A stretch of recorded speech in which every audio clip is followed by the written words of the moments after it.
The auction was held in the back room of Caldwell's feed store, which said everything anyone needed to know about how the town of Harlan felt about the matter. There were no flowers, no music, no attempt to dress the occasion in anything resembling dignity. Just 3 lanterns hung from ceiling beams, a plank stage barely wider than a church pew, and 30-odd men sitting on upturned crates and borrowed chairs, smelling of livestock and pipe smoke, and the particular sour sweat of men who had come to acquire something without wanting to be seen doing it. The windows had been papered over from the inside. Nobody would admit to being here afterward.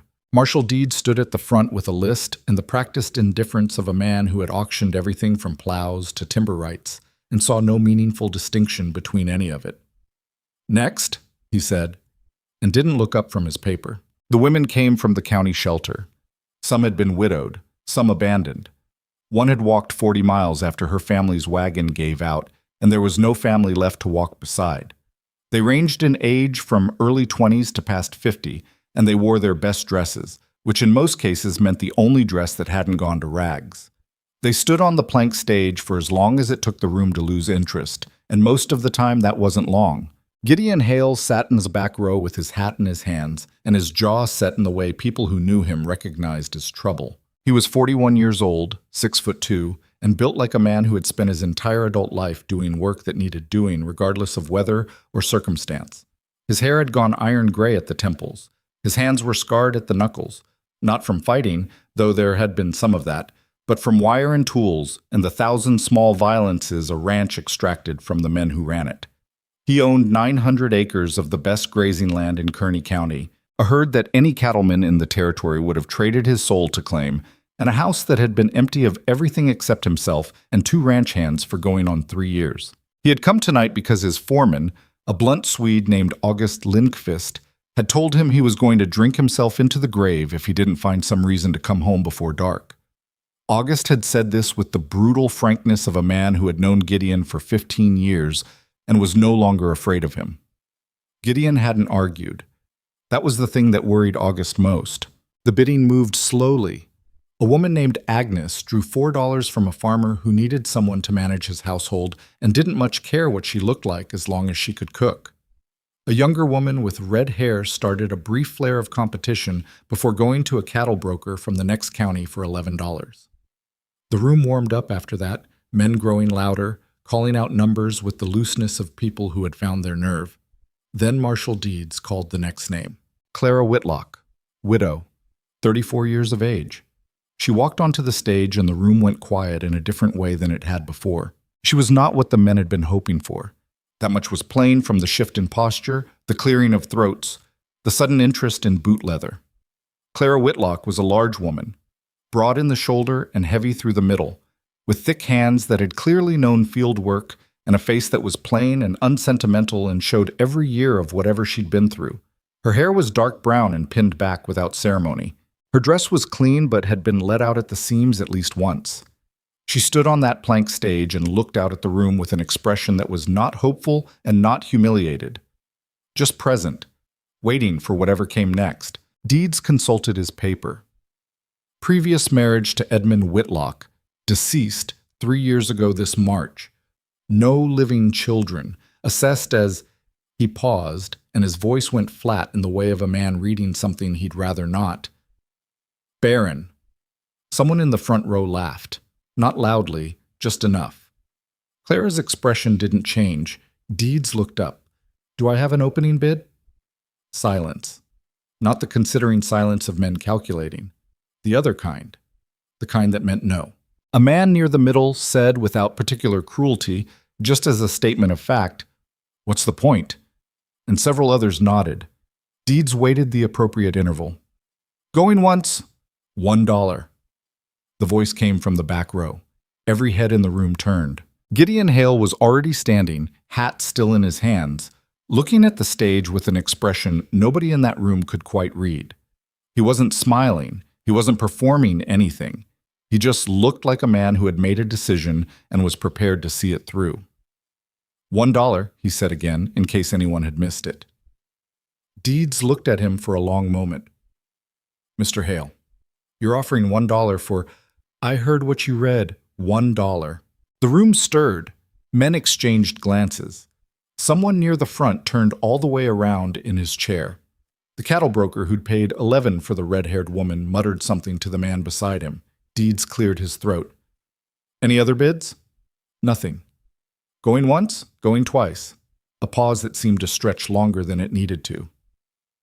Sold. To Gideon Hale. Clara Whitlock stepped down from the stage without any visible reaction. She picked up the small bag she'd left at the bottom of the steps and walked toward the back of the room. When she reached Gideon, she stopped and looked at him directly. Not with gratitude, not with suspicion, just with the same level attention she'd turned on the rest of the room. I won't be anyone's charity case, she said. Her voice was low and steady. Good, Gideon said, because I'm not a charitable man. They stood there for a moment, two people taking stock of each other in the bad light of a papered-over room, surrounded by men who were already forgetting both of them. My wagon's outside, Gideon said. Clara picked up her bag. Then let's go, mortitit. The drive to the Hale Ranch took the better part of 2 hours along a road that was more suggestion than fact, cutting northwest through grass that had gone silver-brown in the October cold. The sky was enormous and very clear and full of stars that meant nothing to anyone who didn't already know what they were looking at. They didn't talk much. Gideon drove. Clara sat beside him with her bag on her lap and looked at the country passing by. Once, a coyote crossed the road ahead of them and stopped to look at the wagon with yellow eyes before moving on.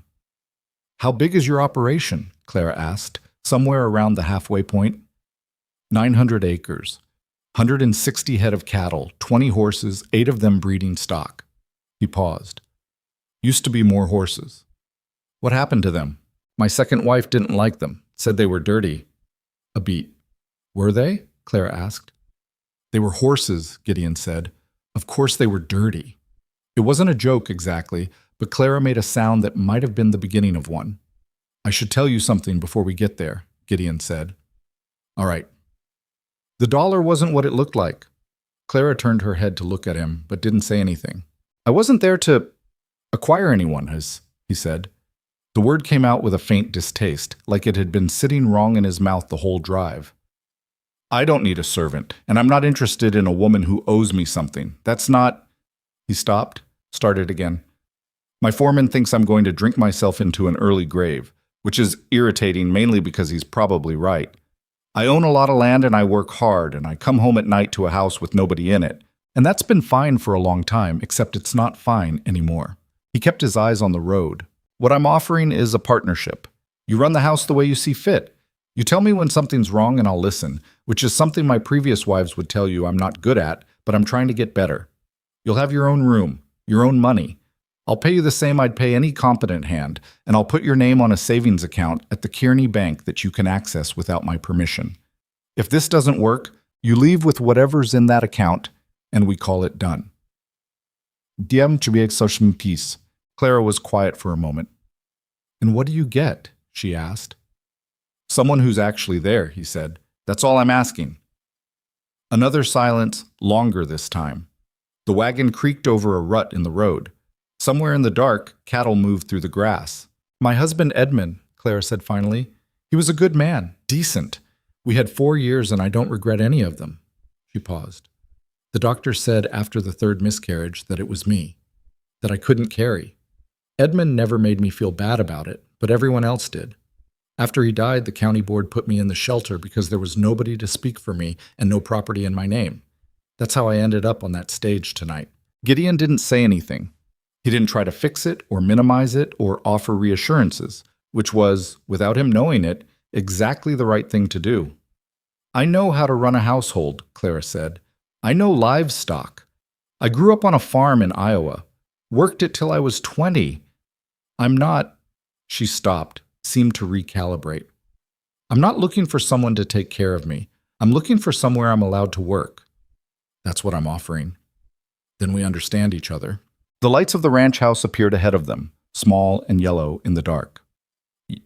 The house was worse than she'd expected, and Clara Whitlock was a woman who had learned not to expect much. It wasn't dirty, exactly. August Lindqvist, who slept in the bunkhouse and had apparently taken it upon himself to keep the place from becoming a hazard, had seen to it that the floors were swept and the dishes not left to rot. But it was a house that had been managed by men who thought management meant keeping things from falling apart, not actually making anything work. The kitchen had enough pots, but no system. The larder had been stocked without any sense of winter preparation. Too much of some things, none of others. The bedroom she was shown to was clean but bare, with a window that didn't latch properly and a draft coming in from the northwest corner that would be brutal in January. She stood in the kitchen the morning after she arrived and took inventory for 2 hours while Gideon was out with the horses. She moved every item in the larder onto the table, made a list of what was there and what was missing, calculated rough quantities against a winter that still had 5 months of hard cold left in it, and had a second list ready. Shortages, priorities, things that could be acquired on the next trip to town, by the time August knocked on the back door to ask about breakfast. He was a tall, blond man in his early 50s with a beard that had started going white, and the cautious manner of someone who had navigated a difficult situation for a long time without any tools except patience. "Ma'am," he said. "Coffee's ready," Clara said without looking up from her list. "Sit down if you want some. I'd like to ask you some questions about the operation." August sat down. He drank the coffee she poured him and answered her questions with the careful precision of a man who had been asked about the ranch before, usually by people who didn't understand what they were asking, and was pleasantly surprised to be answering someone who did. The cattle rotation, the state of the fencing on the east pasture, the breeding schedule for the mares, the contracts Gideon had for horse sales and which buyers were reliable and which were slow to pay. August answered all of it, watching her make notes in a small book she'd pulled from her bag, and by the time Gideon came in for breakfast, he found the two of them deep in a conversation about whether the east pasture fence was worth repairing this fall, or whether it made more sense to reroute the rotation and address it in spring. Gideon stood in the doorway for a moment, taking this in. "There's coffee," Clara said. He sat down. "You've been losing money on the Greer account," Clara said, pushing a page of figures toward him. 3 contracts over the past 18 months. He pays late every time, which costs you in carrying expenses, and the amounts are below what you'd get from the Marshall buyers. Gideon looked at the page. "How did you—" "August showed me where the ledgers were." She said it without apology. I asked. Gideon looked at August. August lifted his coffee cup and said nothing. "The Greer account is—" Gideon started. "I'm not saying close it," Clara said. "I'm saying the terms need to change. You're in a stronger position than you're negotiating from. Greer knows it too, which is why he keeps coming back." She paused. "It's your business. I'm just telling you what I see." Gideon looked at the figures again. He had known, in a vague way, that the Greer arrangement wasn't ideal. He hadn't done the math this specifically, and looking at it laid out on paper was different from knowing it abstractly. "All right," he said. Clara picked up her list. "I need to go to town. I'll drive you." "I can take the wagon myself." A pause. "I know," Gideon said. "I'll drive you anyway. I need to stop at the feed store." Harlan was a town of approximately 400 people stretched along a single main street that ended at the rail depot on the east and faded into homesteads on the west. It had a general store, a bank, 2 saloons, a doctor's office that doubled as the dentist, a feed store, a church, and the particular social ecosystem of a small place that had been watching itself for a long time and had developed strong opinions about everyone in it. Clara's arrival at the Hale Ranch was known before they reached the edge of town. News in Harlan traveled faster than wagons, and the story of what had happened at Caldwell's feed store 2 nights ago had already been told in both saloons, the general store, and at least 2 kitchen tables. She felt the looks from the moment they turned onto Main Street. Not hostile exactly, more the quality of attention that meant she was being cataloged, assessed, filed under a category that had already been decided. Gideon tied the wagon in front of the general store, and they went in together. Clara had her list. She worked through it efficiently, naming items to the clerk. A young man named Tolliver, who kept glancing at her and then at Gideon with an expression that was trying not to be curious and failing, while Gideon stood to one side and watched. "You sure you want all this, ma'am?" Tolliver asked, at the point in the list where she requested a 20-pound sack of dried beans. "Unless you're out of it." "No, He stopped. "It's just that's a lot of—" "Winter's 4 months away," Clara said. "Write it down, please." She was aware, without looking directly, of two women near the dry goods who had stopped pretending to examine fabric. One of them was young, maybe 25, pretty in the particular careful way of women who put effort into it. The other was older, built solid, with the air of someone who considered herself an authority on things. Both of them were watching with an attention that Clara recognized and had been living with for most of her adult life. When she finished the order and Gideon had settled the account, they were leaving when the older woman made her move. She stepped into their path with the confidence of someone who owned the sidewalk. "Gideon," she said. Her voice was warm, but her eyes were doing something different. "We heard you'd brought someone new out to the ranch. I'm surprised you didn't introduce her properly." "Mavis," Gideon said, in a tone that could have meant hello or could have meant leave it alone, depending on how you heard it. "I'm Clara Whitlock," Clara said. Mavis looked at her with the long, evaluating look that some women had turned into an art form, taking in the dress, the hands, the size, the general impression, running it against whatever she'd already heard. "Of course," Mavis said. "From the shelter, weren't you?" "I was." "Well," a small smile. "Gideon has always had a generous nature. I'm sure you'll be very comfortable." The young woman beside her didn't say anything, but something shifted in her expression. She'd been watching Clara, and when Clara met her eyes directly, she looked away first. Clara let the comment land and then released it. She'd heard variations of it her entire life, and she'd stopped letting it draw blood years ago. "Nice to meet you," Clara said, and walked on. In the wagon, heading back out of town, neither of them spoke for a few minutes. "That's Mavis Coburn," Gideon said eventually. "Her husband owns the lumber yard. She runs—" He paused. "Everything, basically." "I could tell. She's not going to make things easy." "Nobody was ever going to make things easy," Clara said. "I stopped waiting for that." Gideon looked at her sideways. "Who was the young one?" Clara asked. A pause. "Her niece, Delphine." Another pause, shorter. "She and I were— There was a conversation a couple years ago about whether we might—" He stopped. It didn't amount to anything. Clara processed this without comment. She had heard what he didn't say, which was that Delphine had wanted a different outcome and probably still did, and that Mavis Coburn's interest in Clara Whitlock was at least partially personal. "I see," she said. But October became November. The cold came down from the north in long gray curtains, and the ranch pulled in on itself the way it did every year, the rhythms shifting from the wide-open expansiveness of summer to something tighter and more internal. Clara worked. That was the most accurate way to put it. She worked with an intensity and a consistency that was something different from diligence. It was the work of someone who had been told for years what she wasn't, and who had, somewhere along the way, decided that the only answer to that was to do things that couldn't be argued with. She reorganized the kitchen and the larder. She redesigned the storage system for the root cellar, which had been losing vegetables to frost every winter because the shelving had no insulation from the stone walls. She learned the horses, their names, their habits, their particular grievances, and began keeping notes on the breeding stock that August found surprisingly precise. "You've done this before," August said one afternoon, looking at the notes. "My father had 4 mares," Clara said. "I helped him with records from the time I was 12.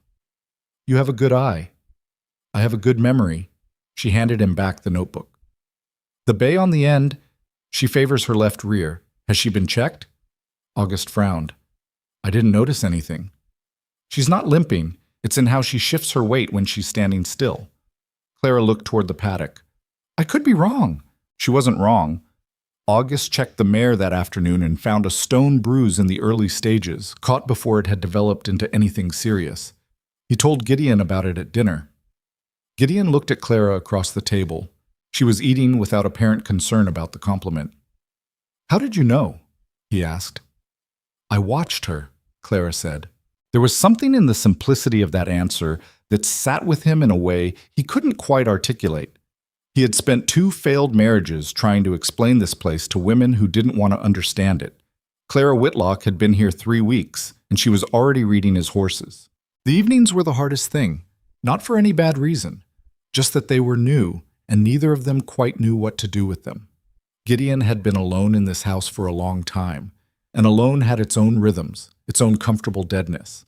Clara's presence didn't disrupt those rhythms violently, but it displaced them. There was a person across the fire now, someone who might speak or might not, someone whose moods were a new variable in the atmosphere of the room. They found a habit gradually, without discussing it. After dinner, Gideon read accounts, mostly ranch business, though sometimes a newspaper he'd held on to for weeks, and Clara mended or sewed or wrote letters. She wrote a lot of letters.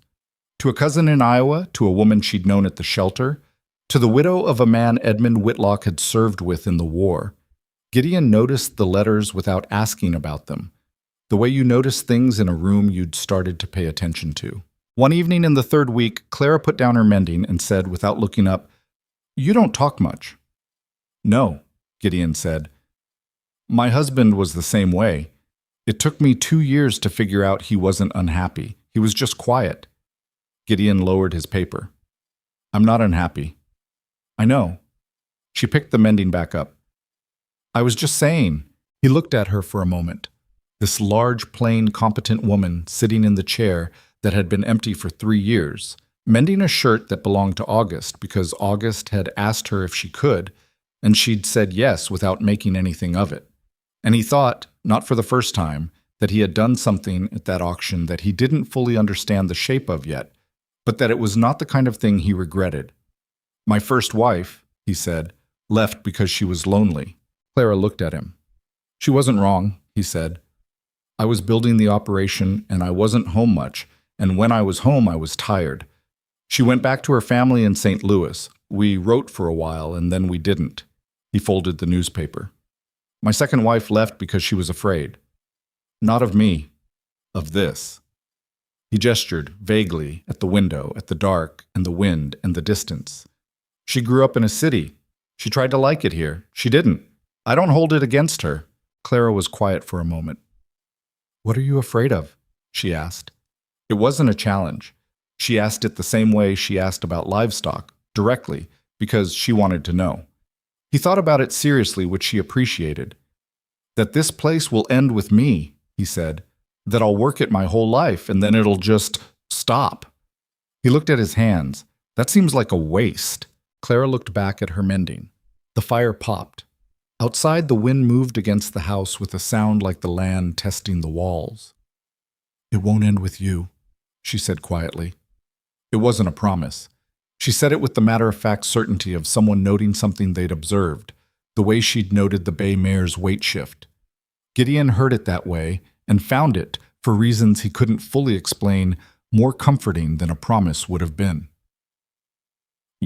December arrived with the blizzard that lasted 3 days and left the ranch buried under 4 feet of snow and cut off from the rest of the county. On the second day of the storm, one of the breeding mares went into early labor, which was wrong in every way.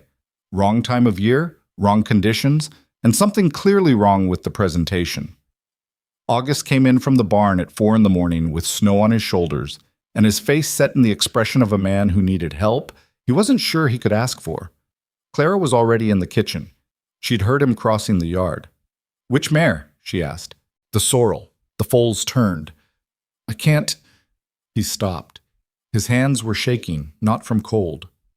"I've lost foals this way before." "Show me," Clara said. Gideon was out of his room by the time she'd pulled on her coat, and the 3 of them went to the barn together through weather that was trying hard to kill them all. The mare was down and frightened, and the situation was exactly as bad as August had said. What happened in the next 2 hours was not neat or clean or particularly heroic. It was slow and cold and physical and required a specific combination of knowledge, patience, and the willingness to do unpleasant things until they worked. Clara talked to the mare throughout, not the way people talk to animals to soothe them, but actually talked. An ongoing low narration that was partly instruction and partly just presence, the way you'd talk someone through something frightening. At 6:15 in the morning, in the gray light of a blizzard, a foal came into the world and started breathing. August sat down on a hay bale and put his face in his hands. Gideon stood against the barn wall and watched Clara checking the foal, her hands moving across it with the same attention she brought to everything. Her hair had come half down from its pins. There was blood on her coat. She looked, at that moment, completely in her right place. Not serene, not beautiful in any conventional sense, just entirely present, entirely competent, entirely herself. "She'll be all right," Clara said about the mare. Both of them. She turned and found Gideon looking at her. "What?" she said. "Nothing," he said. Good work." It was not a romantic moment. It was a barn in a blizzard with a tired woman and a man who didn't have words for what he was thinking. But something shifted in that gray light, quiet and unremarkable, the way the most important things often shifted. Without announcement, without any particular ceremony, just a small and permanent change in the way the world was arranged. By January, the town had decided several things about Clara Whitlock. It had decided she was managing Gideon Hale, which was meant as a criticism, but was not entirely inaccurate. It had decided she was above herself, which was the standard conclusion drawn about any woman who seemed to know what she was doing. And it had decided, via Mavis Coburn and the particular information processing network she maintained, that Clara's presence at the Hale Ranch was temporary, a practical arrangement that would dissolve once Gideon came to his senses, or once the confirmed fact of Clara's barrenness became impossible for him to overlook. What the town had not yet decided, because it hadn't yet happened, was what to do with the fact that Clara Whitlock had started attending the monthly cattlemen's meeting at the Harlan courthouse. She'd asked Gideon about it in December. "You go?" she asked. "Most months." "What do they discuss?" He'd listed the usual business, grazing rights, cattle prices, water access, disputes between neighboring operations. Clara had listened with the careful attention she brought to everything. "Can I come?" Gideon had looked at her. "Women don't usually—" "I know. Can I come?" He'd thought about it. "It's a public meeting. There's nothing that says you can't." She'd come. She'd sat beside Gideon and said nothing the first meeting, just listened and watched and made notes in her small book. The room had registered her presence with a series of glances and small adjustments of posture that she tracked without acknowledging. The second meeting, when the question of water access from the Platte River tributary came up, and the discussion was going in circles in a way that was wasting everyone's time, Clara said quietly to Gideon, "The Harmon operation has been diverting since September. It's in the creek level, if anyone's actually looked." Gideon relayed this. There was a silence. "How would she know that?" someone said from across the room. "Because I measured it," Clara said, without raising her voice. Creek level at the Caldwell crossing is 4 inches lower than it was in September. At the Harmon fence line, it's 8 inches lower. That difference doesn't happen without an explanation. Another silence. Different quality. The water access dispute was resolved within 2 weeks, and in the resolution, Gideon Hale's position was considerably stronger than it had been before. 2 of the other cattlemen stopped by the ranch the following week on separate pretexts that were transparently not the actual reason they'd come. Clara made coffee and answered questions about the creek levels and didn't make anyone feel stupid for not having noticed, which was a harder skill than most people gave it credit for. "You're becoming difficult to ignore," Gideon told her one evening. "Good," Clara said. She meant it, not from pride, or not entirely from pride. She meant it because the only alternative was to be ignored, and she had spent enough of her life in that condition to know it was worse than the alternative. February. The last hard freeze of the season, or what everyone hoped was the last. The horses were restless, and the cattle had worked through more feed than projected, and August was running calculations about whether they'd make it to spring without a purchasing trip. It was on a morning in the 3rd week of February that Clara stood in the kitchen and understood, with the particular physical certainty of her own body, that something had changed. She stood there for a long moment, looking out the window at the frozen fields. Then she put the kettle on because the kettle needed to go on, and she went to find Gideon. He was in the equipment shed working on a harness that needed restitching. She stood in the doorway until he looked up. "I think I might be pregnant," Clara said. Gideon put down the harness. The cold came through the open doorway. Outside, a horse moved in the paddock, breath rising white against the gray sky. "The doctor said—" he started. "I know what the doctor said." She said it without anger. "I'm telling you what I think." He looked at her for a long moment. There was something working in his face. Not simple happiness, something more complicated than that, more careful, like a man who had wanted something for so long that he'd learned not to trust the wanting. "All right," he said. "We'll find out." "Yes," Clara said. "We will." She turned and went back inside, because there was work to do and the kettle was boiling, And because she had learned a long time ago that the way to get through the things you hoped for was the same as the way to get through the things you feared, one step at a time, with your eyes open, doing the next thing that needed doing. Outside, the frozen fields stretched all the way to the edge of the sky. The doctor who confirmed it was a man named Horace Pruitt, 60 years old, who had been practicing medicine in Kearney County since before Harlan had a name. He was not a warm man, but he was a careful one, and when he finished his examination and came out of the back room to where Gideon was sitting in the waiting area with his hat on his knee, he had the look of someone who needed to revise a thing he'd said before.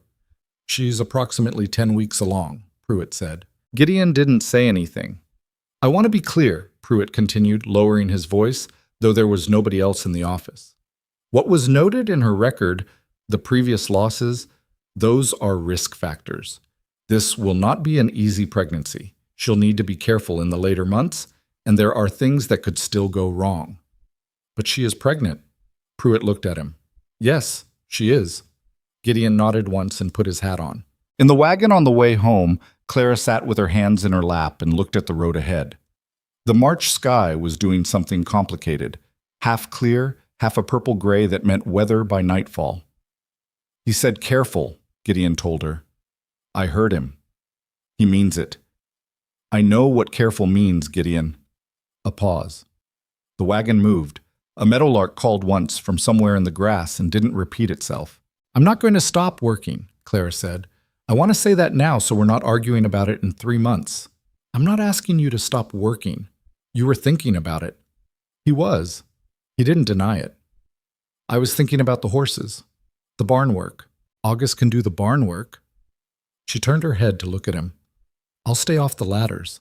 I won't lift the grain sacks by myself. I'll tell you when something's too much." She held his gaze. "But I'm not going to spend the next 6 months lying in that bedroom staring at the ceiling. That's not... I can't do that." Gideon looked at the road. "Fine," he said. "That's it? Fine. You just said you weren't going to argue about it. I'm agreeing with you so we don't have to." Clara looked at him for a moment. Then she turned back to the road. "All right," she said. The weather hit them about a mile from the ranch. Not a bad storm, just cold rain mixed with sleet. The kind of weather that was miserable without being dangerous. Gideon drove and Clara sat beside him, and neither of them talked for the last stretch of road. But it was a different kind of quiet than it had been in October. Something had settled between them over the winter. Not comfort, exactly. They were both too guarded for comfort in the easy sense, but a working familiarity, the kind that came from doing difficult things next to each other long enough that the difficulty became ordinary. When they pulled into the yard, August was waiting on the porch of the bunkhouse with the kind of careful non-expression of a man who had been watching for the wagon for an hour. Gideon went to put up the horses. Clara walked to the house. At the door she stopped and looked back at August. "It's good news," she said. August's face broke into something that he quickly composed back into his usual expression. "Yes, ma'am," he said. "Don't make a fuss about it." "I won't." She went inside. August stood there for a moment, then went into the bunkhouse and sat down on his bunk and looked at the wall with the expression of a man who was making no fuss whatsoever. The news reached Harlan before the end of the week. Clara had not announced it. Gideon had not announced it. Pruitt, to his credit, kept his mouth closed. But word traveled in Harlan through channels that operated below the level of any conscious decision, assembled out of observation and inference and the particular hunger that small places had for information about their own. Someone had seen Gideon's wagon outside the doctor's office. Someone had noticed something in Clara's bearing that had changed, a small and physical thing, barely perceptible, but perceptible to the kind of woman who was looking for it. Mavis Coburn was always looking. She found Gideon in the feed store on the second Saturday of March, which was where she'd been told he'd be, and she approached the conversation with the careful indirection that was her preferred method. "I hear you've had some good news," she said. Gideon didn't look up from the sacks he was tallying. "That right. I think it's wonderful that you're so hopeful, Gideon. I really do." The warmth in her voice had a floor under it, something harder. Of course, given the circumstances, what the medical people said about her, I suppose anything's possible, but Mavis, he looked at her. "I'm busy." "Of course," she smiled. "I just hope, well, I hope it works out the way you want." She left, and Gideon stood with his jaw tight and his hands flat on the counter for a moment before he went back to the tallying. He told Clara about it that evening. He almost didn't. He'd spent the drive home deciding it wasn't worth mentioning, but he'd found that withholding things from Clara had a way of surfacing anyway. She had an attention that caught what was left unsaid, not in a suspicious way, just as a function of how she watched the world. "Mavis Coburn came to see me at the feed store," he said. Clara looked up from the pot she was tending. "What did she say?" He told her. Clara stirred the pot. Her expression didn't shift dramatically, but he'd been living alongside her long enough to read the smaller adjustments, the slight tightening around the mouth, the quality of attention that went inward for a moment. "She believes it," Clara said, "that it won't last." "Probably." "And the rest of the town?" He was quiet. "Probably," he said again. Clara put the spoon down and turned around. She wasn't angry. Anger would have been simpler. She had the look of someone who was doing arithmetic on a problem that didn't have a comfortable answer. "They're going to say it's not yours," she said. "When it becomes obvious, that's what they're going to say." Gideon met her eyes. "I know," he said. "Do you?" She said it without aggression. "Do you know what that's going to do to how people deal with you, to your business, to your standing here?" "Clara, I'm not asking you to doubt me. I'm asking you to understand what we're walking into." She picked up the spoon again. "Because I've thought about it. I've been thinking about it since we left the doctor's office. And I want to know that you've thought about it too, because it's going to be worse than you think, and I don't want you to be surprised when it starts." Gideon was quiet for a moment. "I've thought about it," he said. She looked at him. "I spent 41 years building a reputation in this county," he said. "I know exactly what they'll say. I also know what I know." He held her gaze. "So let them say it." Something in Clara's face shifted. Not relief, and not exactly trust.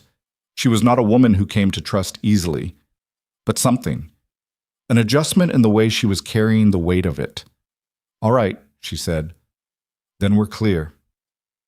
Xian. Spring came hard and fast that year, the way it sometimes did on the Nebraska plains.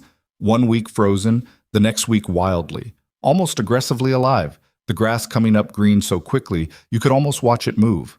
The ranch shook off winter and expanded back into itself, and the work multiplied the way spring work always did, everything needing attention at once. Clara worked. She'd made her argument in February and Gideon had agreed, and there were no further discussions about it, which was one of the things she'd come to understand about him. He said what he meant and didn't relitigate. She stayed off ladders. She let August carry the heavy sacks. She made accommodations without advertising them, and she worked a pace that a watching eye might not have distinguished from her winter output, though it cost her more. The mornings were hard. The particular sickness of early pregnancy descended on her with a thoroughness that she hadn't anticipated. She'd been pregnant 3 times before and didn't remember it being quite like this, though maybe memory was kind about that. She was sick before breakfast every morning for 6 weeks, quietly and without making a production of it, and then she ate what she could keep down and went about her day. Gideon noticed. He didn't say anything for the first 2 weeks, which she appreciated. On the morning of the 15th day, she came back into the kitchen from the outhouse to find a cup of weak tea and a small plate of plain crackers sitting on the table. No note. He was already gone to the barn. She sat down and ate the crackers and didn't cry because she was not generally a woman who cried. But she sat with the tea longer than she needed to, and she was aware of something happening in the region of her chest that she didn't have a precise name for.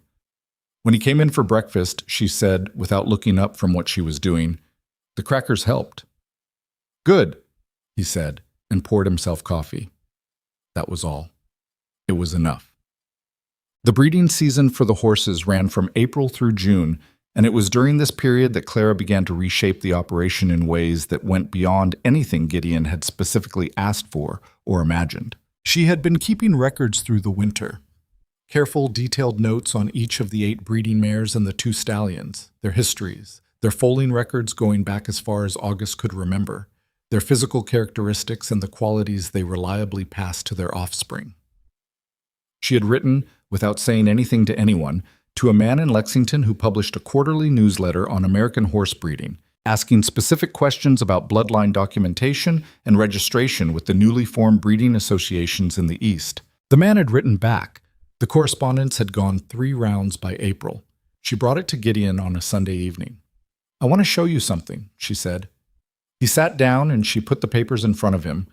Her notes, the letters, a set of projections she'd worked out on the backs of pages she'd found in the supply drawer. She let him read without talking, which he appreciated. When he looked up, his expression was difficult to read, which usually meant he was working through something. "You think we should register the bloodlines?" he said. "I think you have stock that's worth registering. The Sorrel Stallion's lineage, August traced it back for me. He knows where the sire came from, and that sire has documented racing history. If you can get that lineage formally recorded, the market for your horses changes. You're not selling workhorses to local buyers anymore. You're selling documented breeding stock to operations that care about lineage. That's a different kind of business. It's a more profitable kind of business." She leaned forward slightly. "The Marshall buyers you work with now, they're middle-range buyers. Good, but middle-range. The market for documented bloodlines reaches further. East Coast buyers. Some of the big Kentucky operations that are looking to expand lines." Gideon looked at the projections. He was quiet for a long moment. "This would mean travel," he said, "to establish the contacts." "Yes, I'm not good at that kind of—" He stopped. "Selling. Talking to people about buying things." "I know," Clara said. "But August is. And I can write the letters." Gideon looked at her. "You've already written some of them," he said. It wasn't an accusation, more like a man noting that the current had already shifted and he was only now feeling it. "I wanted to know if it was feasible before I brought it to you," Clara said. "It is." He sat back. He looked at the papers for another moment. Then he picked them up and stacked them and put them in front of her. "Keep going," he said. Summer. Clara was 6 months along and the pregnancy was showing in a way that could no longer be explained away by dress cut or posture, and the town adjusted its behavior accordingly. The cattlemen's meetings were different now, not in any way that could be directly addressed. Nobody said anything outright. Nobody told her she wasn't welcome. But the quality of the room had changed. Men who had started, cautiously, to include her in the conversation now found reasons to address their remarks to Gideon instead. Comments that were made when she wasn't quite in earshot. The particular dynamics of a room deciding, collectively and without discussion, to undecide something it had previously decided. Clara noticed all of it and said nothing at the meetings. On the ride home from the June meeting, she was quiet for longer than usual. "You don't have to keep coming," Gideon said. "I know. I mean it. Nobody would think less of you for— Nobody's going to think less of me regardless," Clara said. "That's not the concern." He glanced at her. "The concern," she said, "is whether it's worth the energy right now. That's all I'm thinking about." And she looked out at the road. The evening light was long and gold, and the grass was full of it. "It's worth it," she said.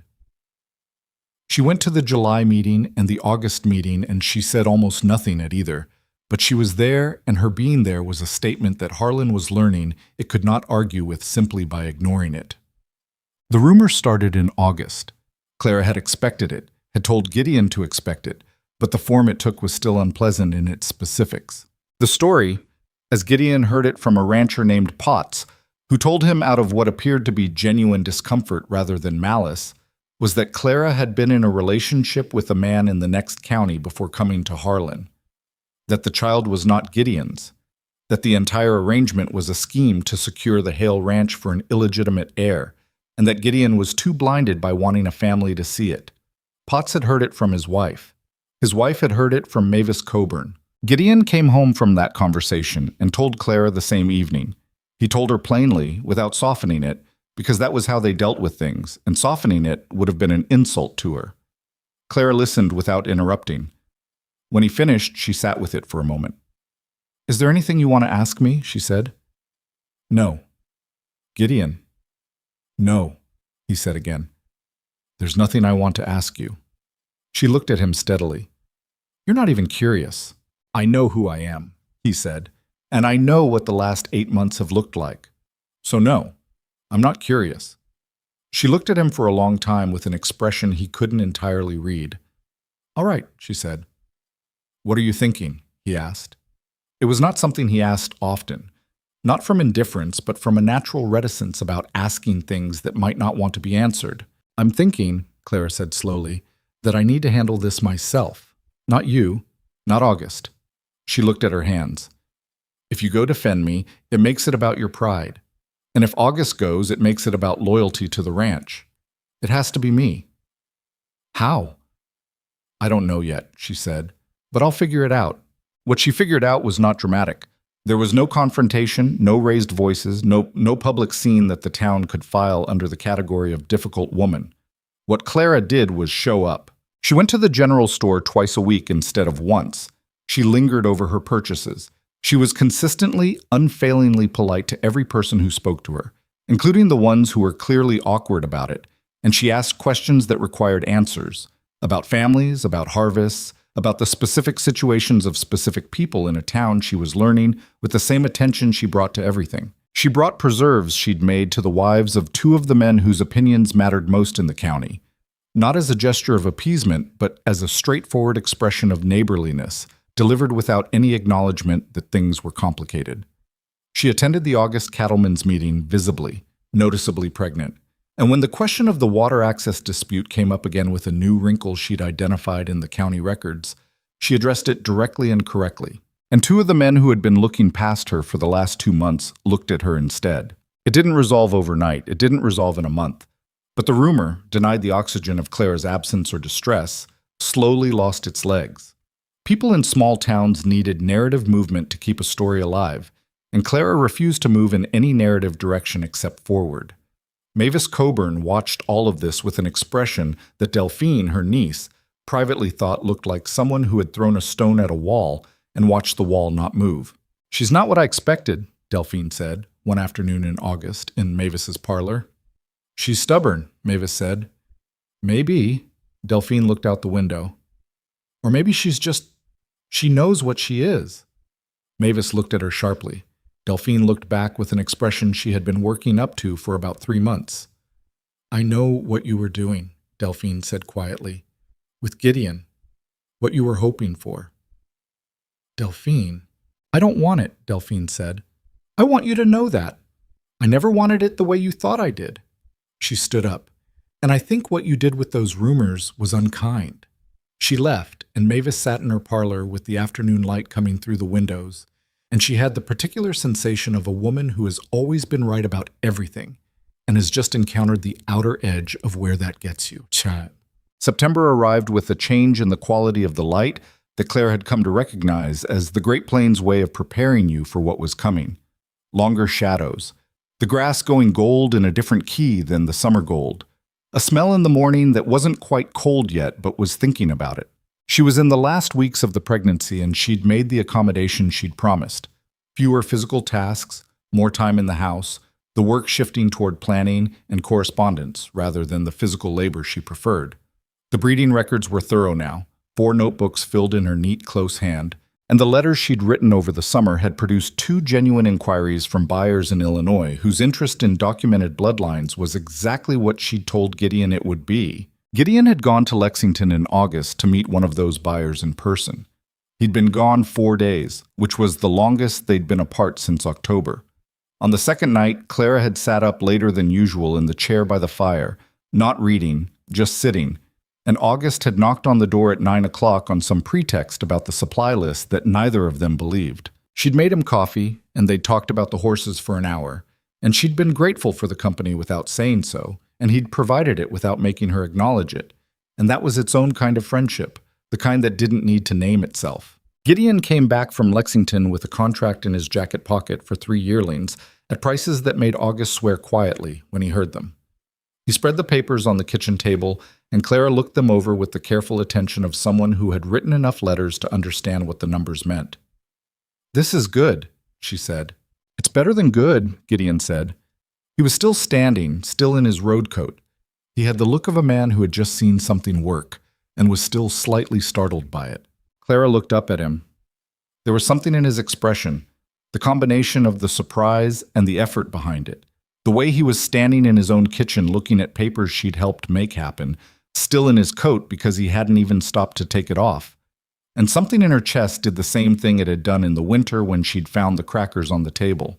"Sit down," she said. "I'll make coffee." He sat down. She made coffee. Outside, the September light went gold and long through the kitchen window, and the ranch was quiet in the particular way of a place that had found its rhythm, that knew what it was doing and why. "Clara," Gideon said. She turned from the stove. He was looking at her with an expression that he hadn't had in October or February or even June. Something that had been working its way to the surface all year through the cold mornings, and the crackers, and the barn at 4 a.m, and the papers on the table and 4 days of an empty house. "I'm glad you were at that auction," he said. It was not a beautiful thing to say, in the way that beautiful things were usually constructed. It was plain, the way he was plain, but it landed differently than beautiful things sometimes did, because it meant exactly what it said, without ornament or hedge. Clara held his gaze. "So am I," she said. She turned back to the stove. The coffee was ready. She poured it and set his cup in front of him and sat down across the table. And outside, the September light kept coming through the window, warm and gold and doing nothing in particular except making everything it touched look like it was worth something. 3 weeks later, in the last days of September, Clara went into labor. It was not easy. Pruitt had said it wouldn't be, and he was right, and Gideon sat in the kitchen for 9 hours while the doctor and a midwife named Rose worked in the bedroom, and August sat on the porch because neither of them could stand to be inside. The sounds from the bedroom were sounds that Gideon had no framework for, that were outside the vocabulary of all the difficult things he'd done and endured in 41 years on this land. At 4 a.m, the bedroom went quiet. Gideon stood up. The door opened and Rose came out with an expression that wasn't tragedy. But wasn't simple either.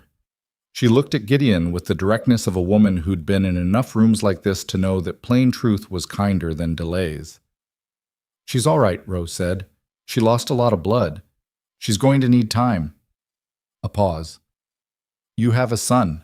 Gideon stood in the kitchen of his house at 4 a.m, and he put one hand on the back of the chair that Clara always sat in, and he held on to it. "Can I see her?" he said. "Give Pruitt a minute." He waited, the longest minute he could remember. When he went in, Clara was pale in a way that was frightening to look at, and small in the bed in a way she never looked anywhere else, and she was holding a bundle that was making small, inefficient sounds and working its fists against the blanket. She looked up when Gideon came in. "He's ugly," she said. Her voice was hoarse and exhausted and entirely herself. "I want you to know I think all babies are ugly. I'm not just saying it because he's mine." Gideon pulled the chair to the bedside and sat down.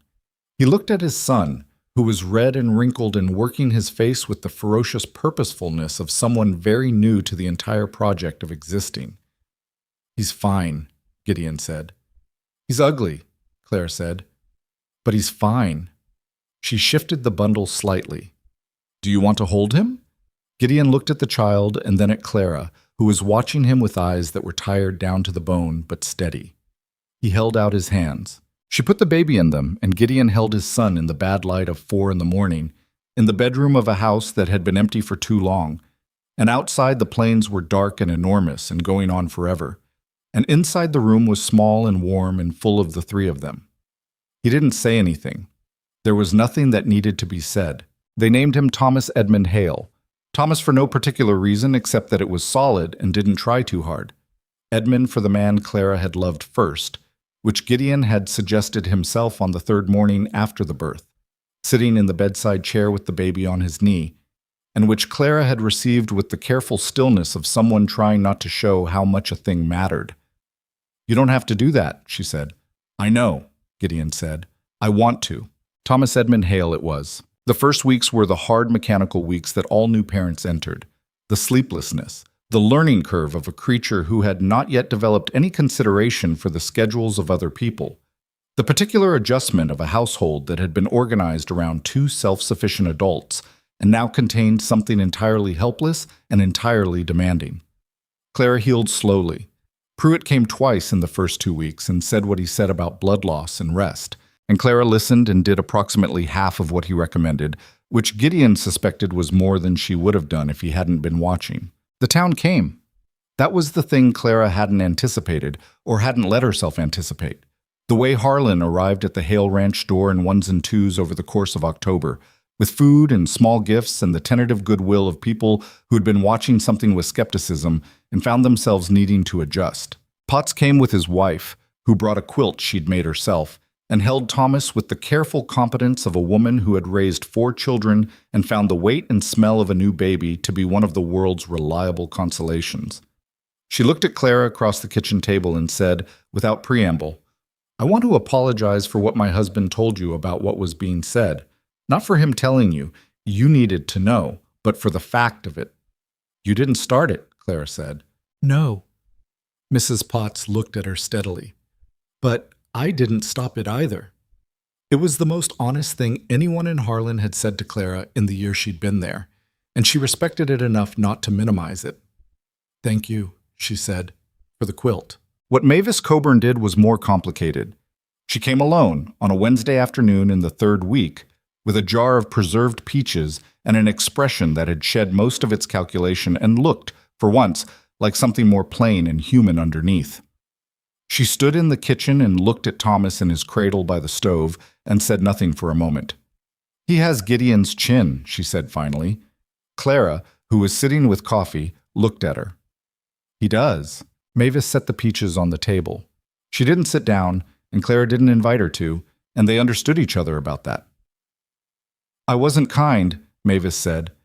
The words came out with the careful deliberateness of someone who had rehearsed them and was now finding the rehearsal insufficient.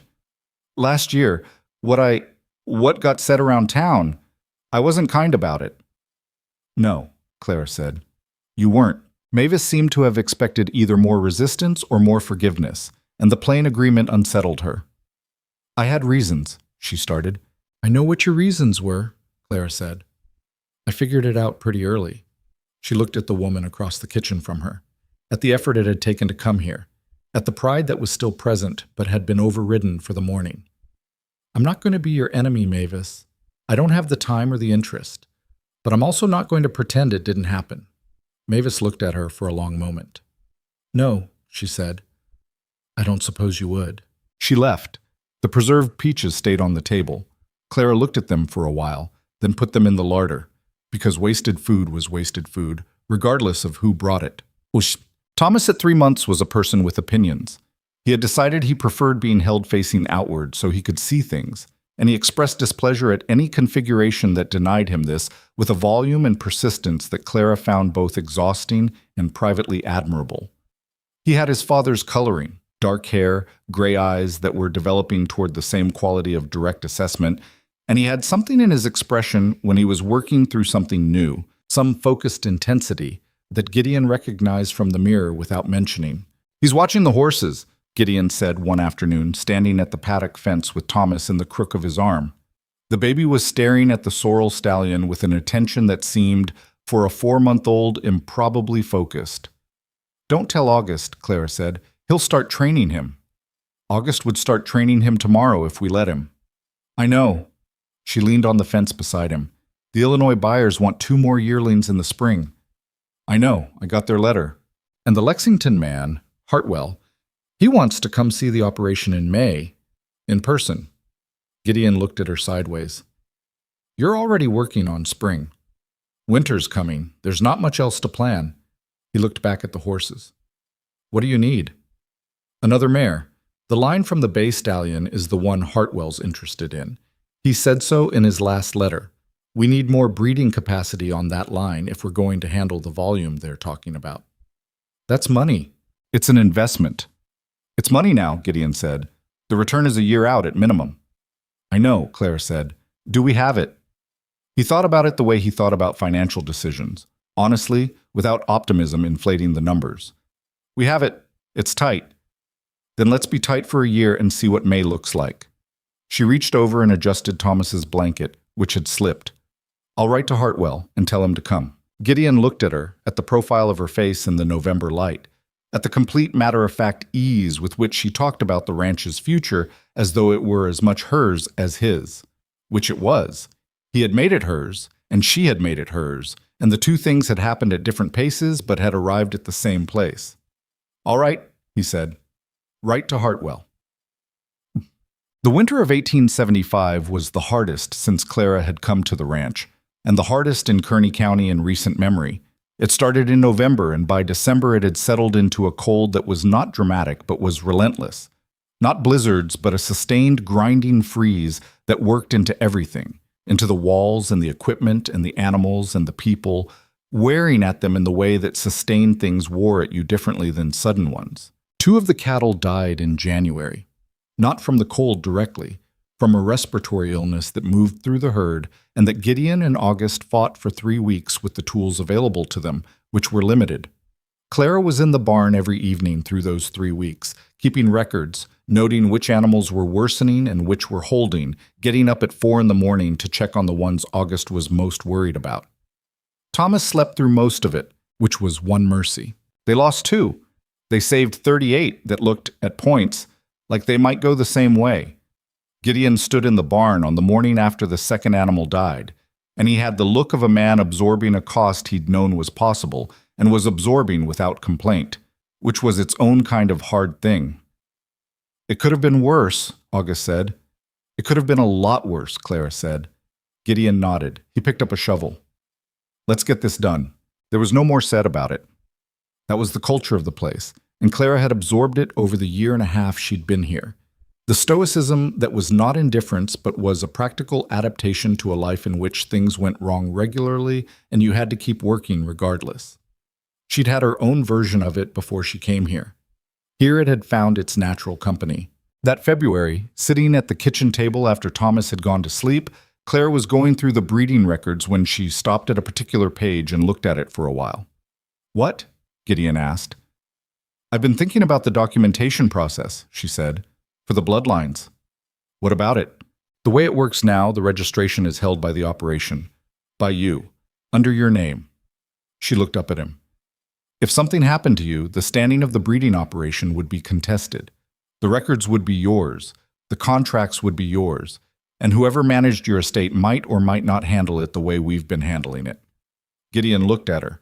I'm not planning on anything happening to me. Nobody plans on it. He was quiet.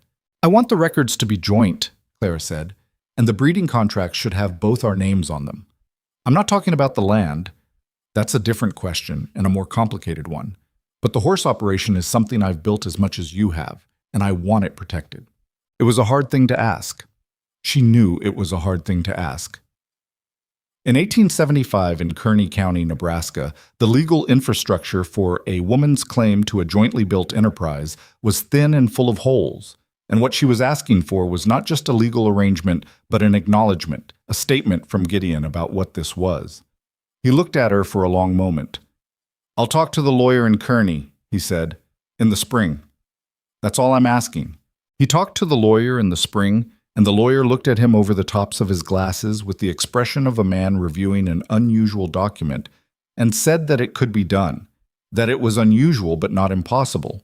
And Gideon said do it, and the lawyer did it, and the horse breeding records of the Hale operation were thereafter maintained under both their names, which was a fact that nobody in Harlan talked about much because it was the kind of fact that didn't fit into any comfortable category. May came, and with it Hartwell, who was a compact, precise man from Lexington with good boots and better eyes, the kind of eyes that moved over horses the way Clara's moved over account books, with a specific and trained attention that saw what was there rather than what was hoped for. He walked the paddocks with Gideon and Clara for 2 hours and said almost nothing, which made Gideon's jaw tighten in the way that silence from buyers always did. Clara walked beside them and answered questions when Hartwell directed them. And he directed them to her as readily as to Gideon after the first 20 minutes, which was its own kind of recognition. The sorrel stallion's second-generation offspring, Hartwell said, stopping at the fence where 3 of the spring yearlings stood watching them. The consistency is remarkable. Usually with this blood type you see regression in the second generation. The traits spread thin. These haven't.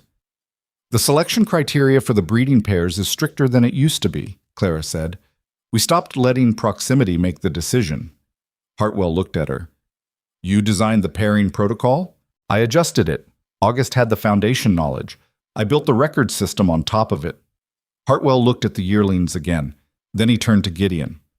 What you have here, he said, with the measured understatement of a man who made his living not overpaying for things, is the beginning of something serious. Gideon said, "That's what we're trying to build." "I'd like to talk numbers," Hartwell said, "and I'd like to talk about a longer arrangement, not one-off purchases, a supply agreement." They talked numbers in the kitchen. Clara made coffee and sat at the table with the account books, and Gideon sat across from Hartwell, and August stood against the wall because there weren't enough chairs, and because August preferred standing in situations where he needed to think clearly. The number Hartwell put on the table was significantly larger than anything that had been discussed before. Not outrageous, it was a real number, a business number, not a compliment in numerical form, but large enough that the quality of the air in the kitchen changed slightly when he said it. Gideon looked at Clara. Clara looked at the books, ran something in her head that wasn't visible on her face, and looked back at Hartwell. "That accounts for the yearlings currently available," she said. "What does your supply agreement look like? Volume and timeline?" Hartwell told her. Clara turned 2 pages in the account book. "We'd need another breeding pair to meet that volume consistently. That's a capital cost up front." "I can structure a partial advance against the first year's supply," Hartwell said. "How partial?" He named a figure. 60%, Clara said. Hartwell looked at her. 55. 60, Clara said. "The additional mare is specific to your bloodline requirements. That cost exists because of your order, not because of our general expansion. 60%. A pause. 60, Hartwell said. August, against the wall, maintained an expression of complete neutrality. Later, walking back to the bunkhouse, he would tell the 2 ranch hands what had happened, and they would both be quiet for a moment, and then one of them would say, "She's something," and August would say, "Yes, she is," and that would be the entirety of the conversation. The trouble with the Ferris brothers started that same summer, and it started the way trouble in that part of the country often started, with horses and with the particular greed of men who had decided that the distance between their desire and someone else's property was a problem to be solved rather than a line to be respected. There were 3 Ferris brothers. Dell, who was the oldest and the one with enough intelligence to make the other 2 more dangerous than they'd be on their own. Cutter, who was tall and mean in the specific way of men who had been told they were worthless long enough to make it their identity. And Warren, who was young and wanted to belong to something and had unfortunately found Dell and Cutter before he'd found anything better. They operated about 15 miles northeast of the Hale Ranch, nominally farming but practically doing whatever came to hand that generated cash without requiring the sustained effort that farming actually demanded. They'd had 2 brushes with the county sheriff over the years, a dispute about stolen livestock that was never proven, a fight in one of the Harlan saloons that had ended with a man's collarbone broken, and they moved through the county with the particular freedom of people who were known to be trouble and were therefore left alone, because left alone was easier than the alternative. Del Ferris had been watching the Hale horse operation change over the past year with the focused attention of a man calculating. What he saw was this. A ranch that had been selling workhorses at modest prices was now selling documented breeding stock at prices that made people in the county talk. The horses were worth more than they had been. They were also, because of the bloodline documentation and the Eastern buyer connections, worth more to a buyer who wanted them without the provenance paperwork than they would have been before. You could sell them without the papers, just as good horses, at prices still well above what the local market paid for ordinary stock. Dell explained this reasoning to his brothers in May, and by July they had a plan, and by the 3rd week of August they had acted on it. Clara found the paddock fence cut on a Tuesday morning. 3 horses gone, 2 yearlings from the sorrel line, and one of the breeding mares that Hartwell's supply agreement most depended on. She stood at the cut fence in the early morning light and looked at the ground, which held tracks, and at the direction the tracks went, which was northeast, and she said nothing for a long moment. Then she went to find Gideon. He looked at the fence, and he looked at the tracks, and he looked northeast the same way Clara had, and then he looked at August and didn't need to say anything because August was already thinking the same thought. "I'll get the sheriff," August said. "I'll come with you," Gideon said. "No," Clara said. Both men looked at her. "Think about it," she said. You ride to the sheriff, you tell him 3 horses are gone and the tracks go northeast. He'll go out and look, and the Ferris brothers will say they don't know anything about it, and without direct evidence it goes nowhere. The horses end up sold somewhere 2 counties away, and that's the end of it." She looked at Gideon. We need more than tracks. What are you saying? I'm saying we need to know where those horses are before we go to the sheriff. If we can tell him exactly where they are, exactly what we'll find, he can't not act. Gideon looked at her. You want to go after them yourself. I want to follow the tracks while they're fresh and find out where those horses went. That's different from confronting 3 men. She held his gaze. I'm not going to do anything stupid. He wanted to argue. She could see it. The instinct to say no, to protect, to handle it himself. She watched him work through it, watched him apply the same honesty he brought to everything else. August goes with you, he said. Fine. I'll go to the sheriff and get him started. You find out where they are and you send word. You don't engage. I said I wasn't going to do anything stupid. Clara. All right, she said. I understand. She and August rode northeast. The tracks held for 6 miles. 3 horses, unhurried, the people moving them confident enough not to rush, before the ground hardened in a rocky section and the trail thinned. But there was a creek crossing a mile further where the mud was soft and the tracks came back, and then a turn east toward a section of scrub and low hills that August knew had an old homestead on it, abandoned for years. They stopped at a distance, and August looked through the long grass and said quietly, There's smoke. Cook fire, Clara said. They stayed overnight. Likely heading to Custer County in the morning, move stock fast enough and they're out of the sheriff's easy reach.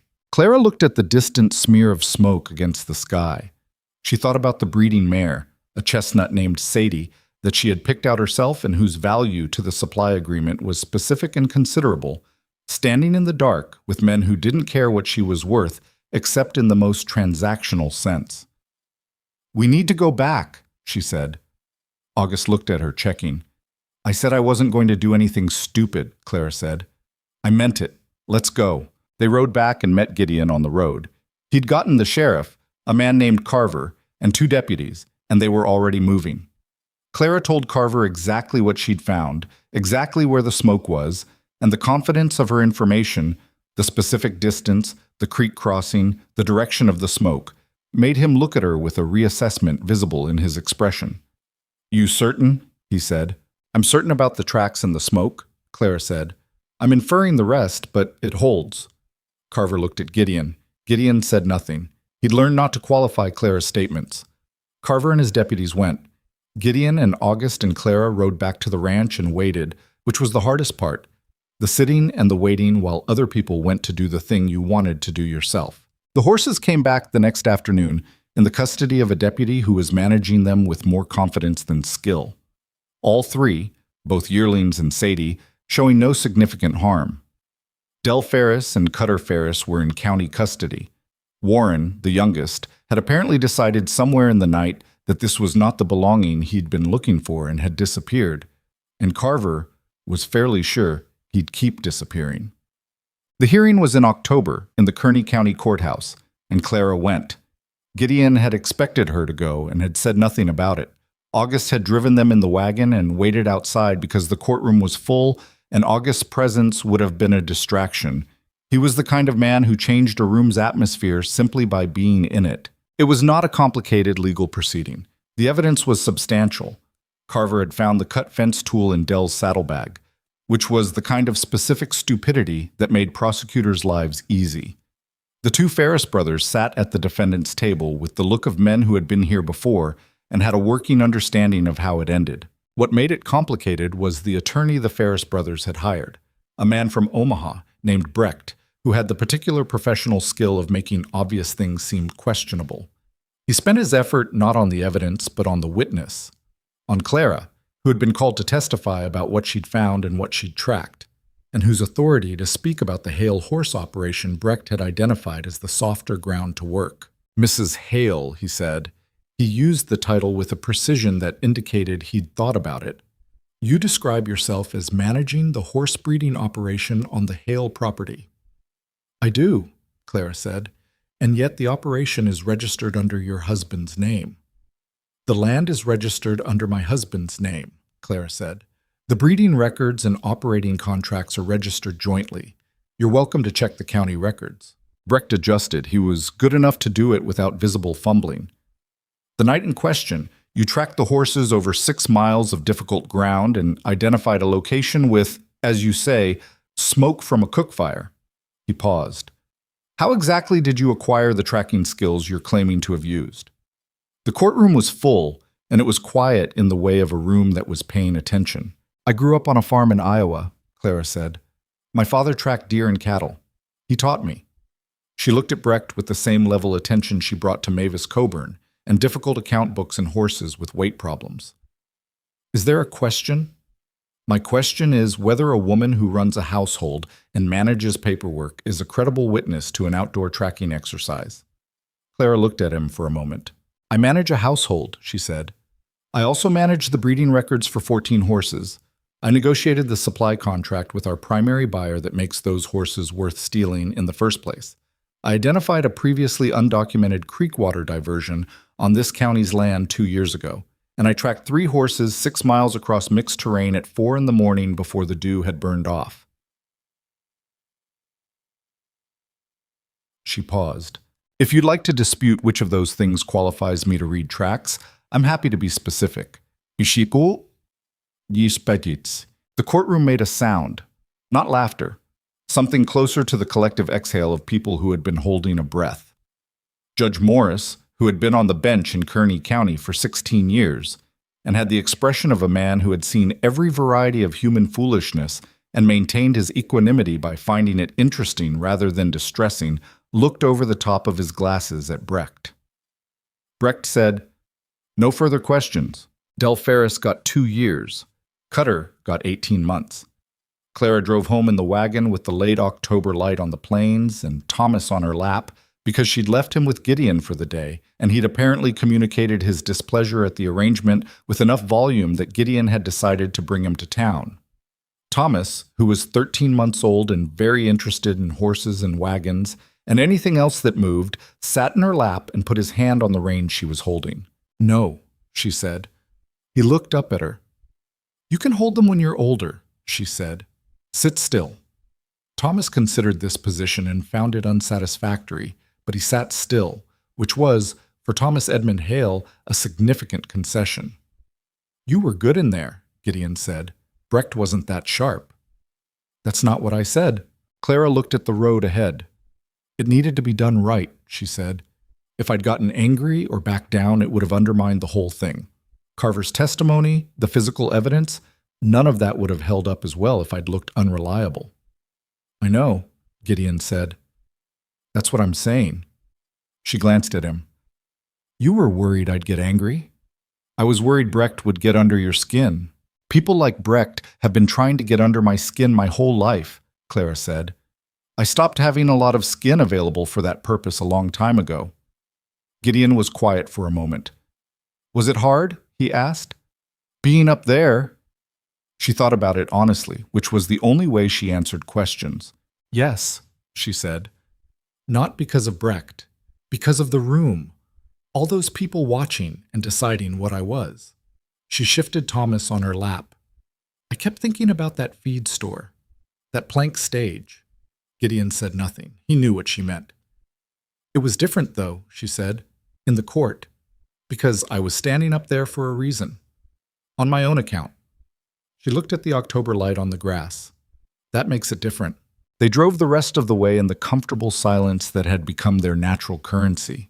The silence of 2 people who didn't need to fill the air between them to justify the other person's presence, who had been through enough together that the quiet was a form of company. The ranch appeared ahead of them in the fading afternoon. The horses were in the paddock. The smoke from the kitchen chimney was going straight up in the still air. August was at the fence, doing something with a fence post that had been bothering him for a week. Thomas pointed at the horses and made a sound that was not yet a word, but was working toward one. Yes, Clara said. Home. She handed the reins to Gideon and held her son against her with one arm and looked at the place she'd come to on a cold night in October with a bag in her lap and a $1 transaction to her name. And what she felt was not triumph. Triumph was too simple for it, but something older and more durable than triumph. She had built this. Not alone, and not without cost, and not without the losses that were threaded through every good thing like wire through wood. but she had built it with her hands and her mind and a specific stubbornness about refusing to be only what other people decided she was. August looked up from the fence post as they pulled into the yard. "Ferris?" he said. 2 years, Gideon said. August nodded once. He went back to the fence post. That was the extent of the celebration. Clara climbed down from the wagon with Thomas and carried him toward the house.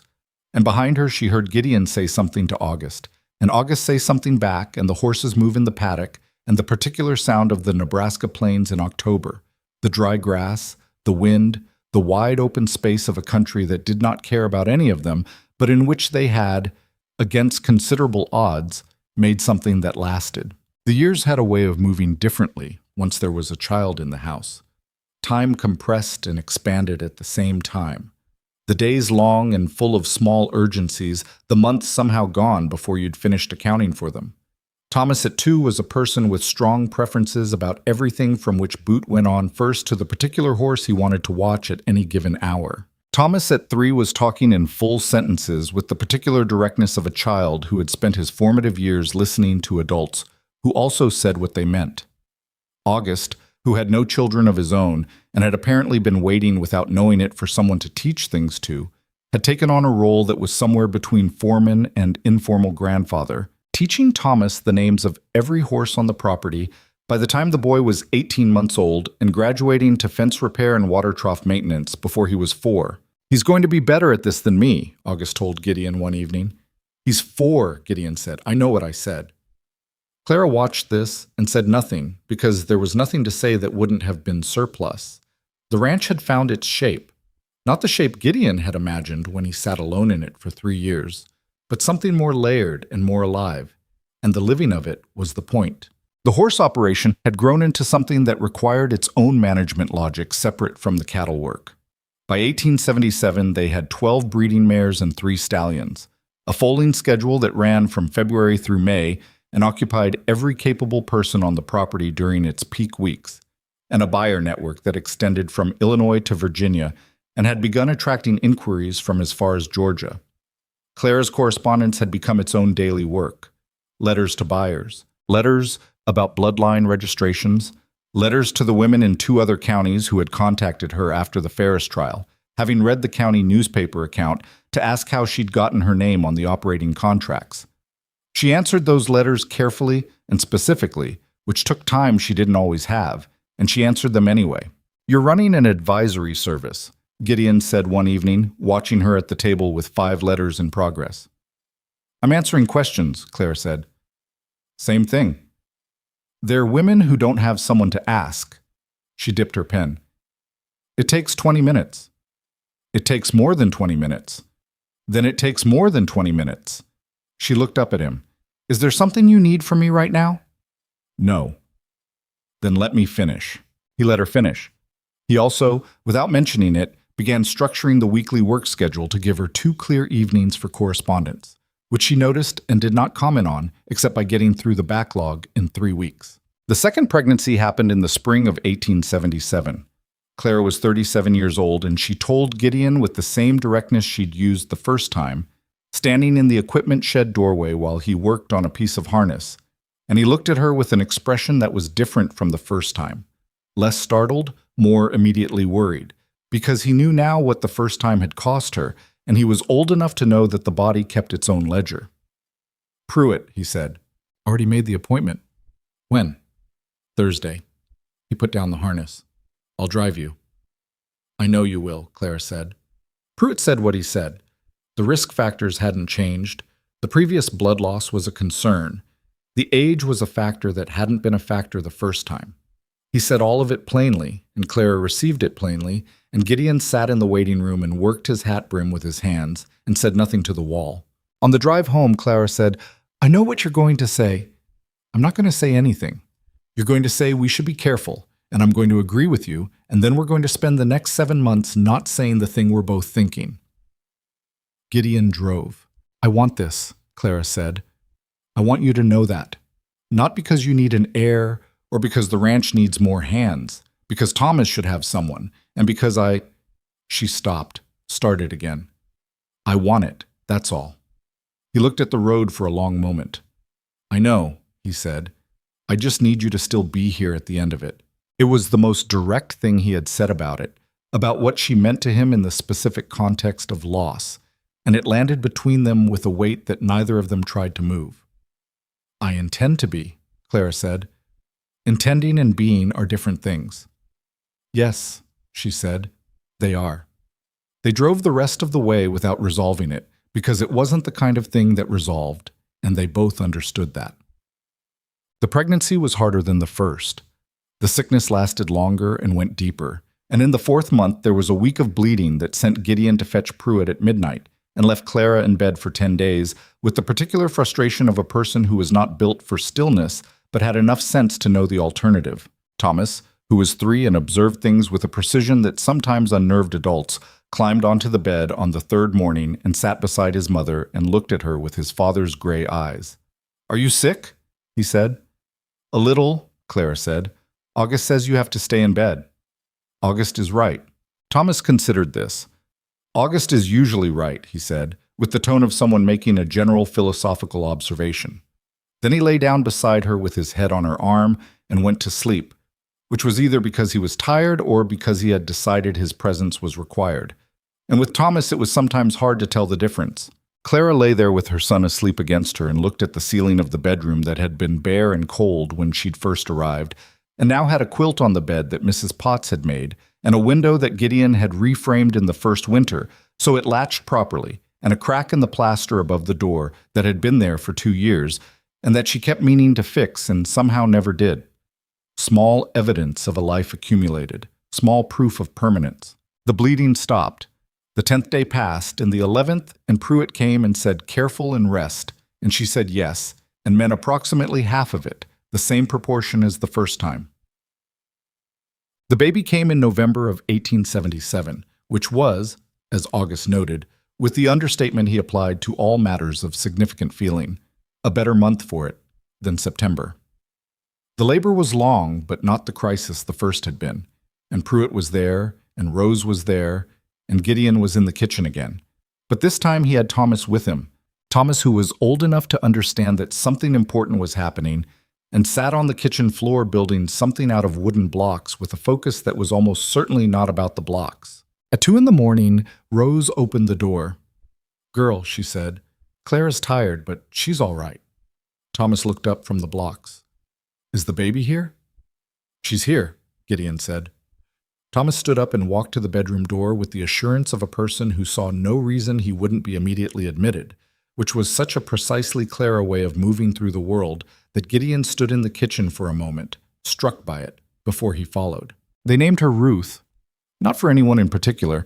Clara had just always liked the name, the way it was short, and didn't apologize for itself. Ruth, from the first days, was a different proposition than Thomas had been.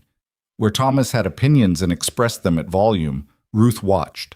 She had dark eyes that tracked movement around her with a stillness that Pruitt called unusual for an infant, and August called intelligent and Clara called familiar, because she recognized it as the same quality of attention she'd spent her whole life being told was unsettling in a woman.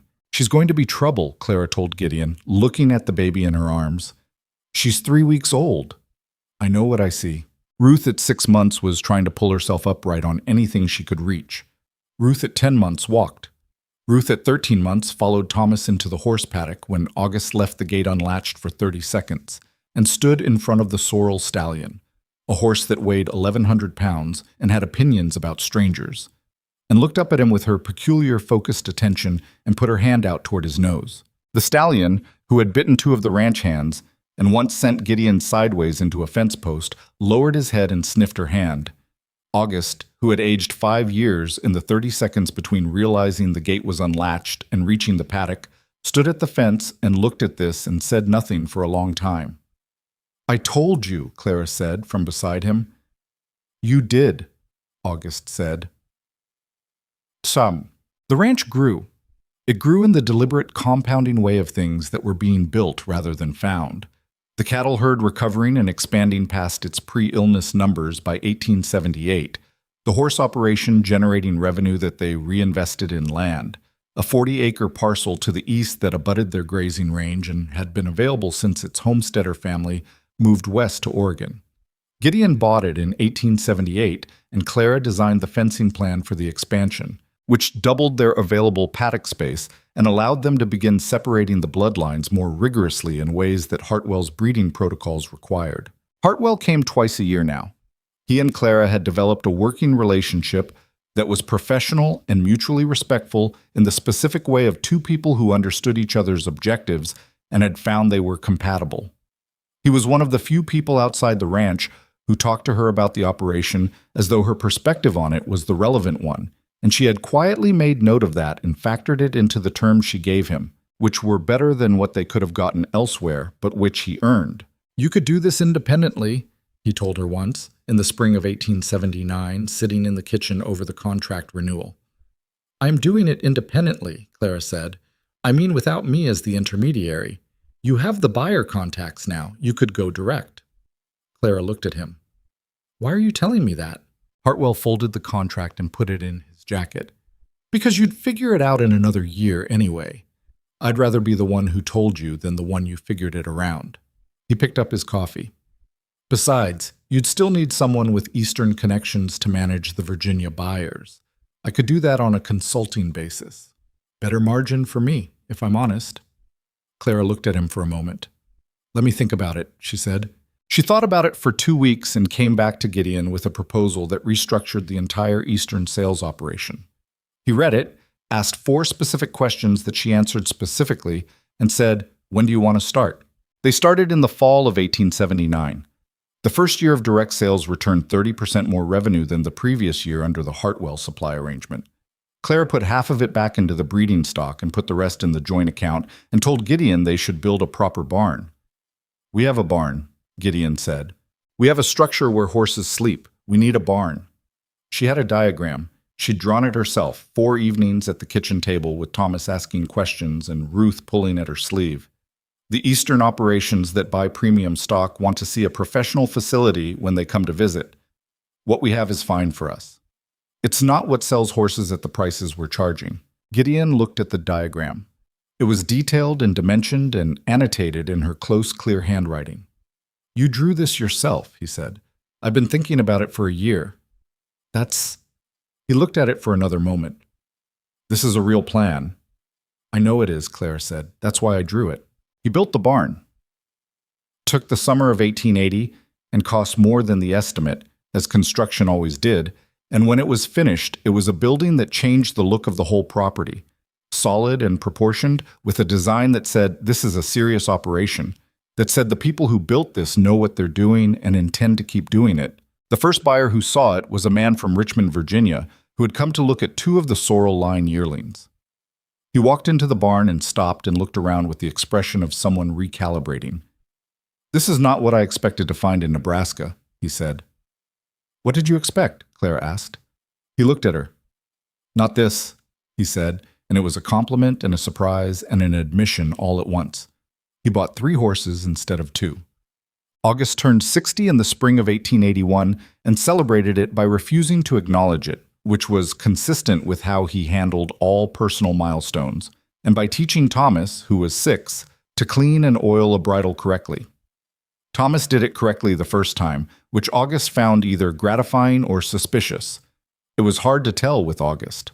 Ruth at 3.5 was everywhere she wasn't supposed to be, and knew the name of every horse on the property, and had developed a habit of sitting on the fence post at the corner of the main paddock for up to an hour at a time, just watching the horses move in a silence and concentration that looked wrong on a 3-year-old and looked exactly right on this particular 3-year-old. The ranch had 9 full-time employees by 1881, an expansion from the original 2 ranch hands that had happened gradually, each addition made because the work required it rather than as a statement of scale.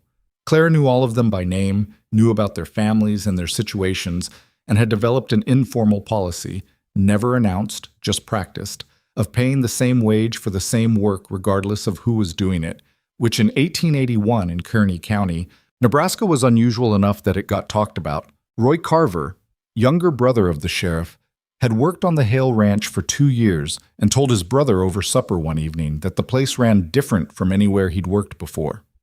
"Different how?" the sheriff asked. Roy thought about it. "Like everyone knows what the point is," he said, And the point isn't just to make money. The sheriff, who had his own history with Clara Whitlock and her capacity to know things precisely, found this unsurprising. The third pregnancy came in 1882, and Clara was 42 years old. She didn't tell Gideon immediately. She sat with it for 2 weeks, not from deception, but from the particular private reckoning that she needed to do alone first. The honest accounting of risk and want and what she was willing to ask of her body and of Gideon, who had held her together the last time with both hands, and hadn't said it, but had shown it in every practical way a man like him knew how. When she told him, he was at the kitchen table with the account books, which was where he was on Wednesday evenings. He looked up and she could see him doing the same accounting she'd already done. "How far?" he said. 7 weeks, I think." He closed the account book. He put his hands flat on the table. "I want you to listen to me," he said. "Gideon, just listen." His voice was steady, but there was something under it that was not steady. "I have Thomas and Ruth. I have this ranch. I have—" He stopped, his jaw tightened. "I have everything I need. You understand me? I had nothing, and now I have everything I need, and what I need most of all is sitting at this table right now." Clara looked at him. "I'm not saying don't," he said. "I'm not telling you what to do. I'm telling you where I stand, so you know. So when Pruitt talks about risks and you're in your head calculating how much you can push through, you remember that I need you to come out the other side, not for the ranch, not for Thomas and Ruth. For me." It was the longest personal speech she'd ever heard from him. He was a man of short sentences and practical demonstrations, and this cost him something, the saying of it, that she could see in the way he was holding himself still. She reached across the table and put her hand over his. "I'll be careful," she said. "I know you'll be careful. Careful and stubborn aren't mutually exclusive with you, and I know that too." He turned his hand over and held hers. "Just come back." "I'll come back," she said. She meant it with every specific and practical intention she'd ever applied to anything. And she would need every bit of that intention, because the third pregnancy was the hardest thing Clara Whitlock Hale had ever survived, and she had survived considerable. The first 6 months were manageable, uncomfortable, tiring in a way that sat differently in a 42-year-old body than it had in a 34-year-old one, but manageable. She slowed down. She let Roy and the other hands do more of the physical work, and she managed from the house and the kitchen table and the fence line. And Thomas, who was 8, and took responsibility with a seriousness that sometimes seemed borrowed from adults 3 times his age, carried messages and brought reports, and generally made himself useful in ways that Clara suspected August had specifically organized. In the 7th month, something changed. She knew it before Pruitt confirmed it. She woke at 3 in the morning with a pain that was specific and wrong, and she lay in the dark for 2 minutes doing the inventory that she'd learned to do, figuring out exactly what she was feeling, exactly where, exactly how serious. And then she woke Gideon.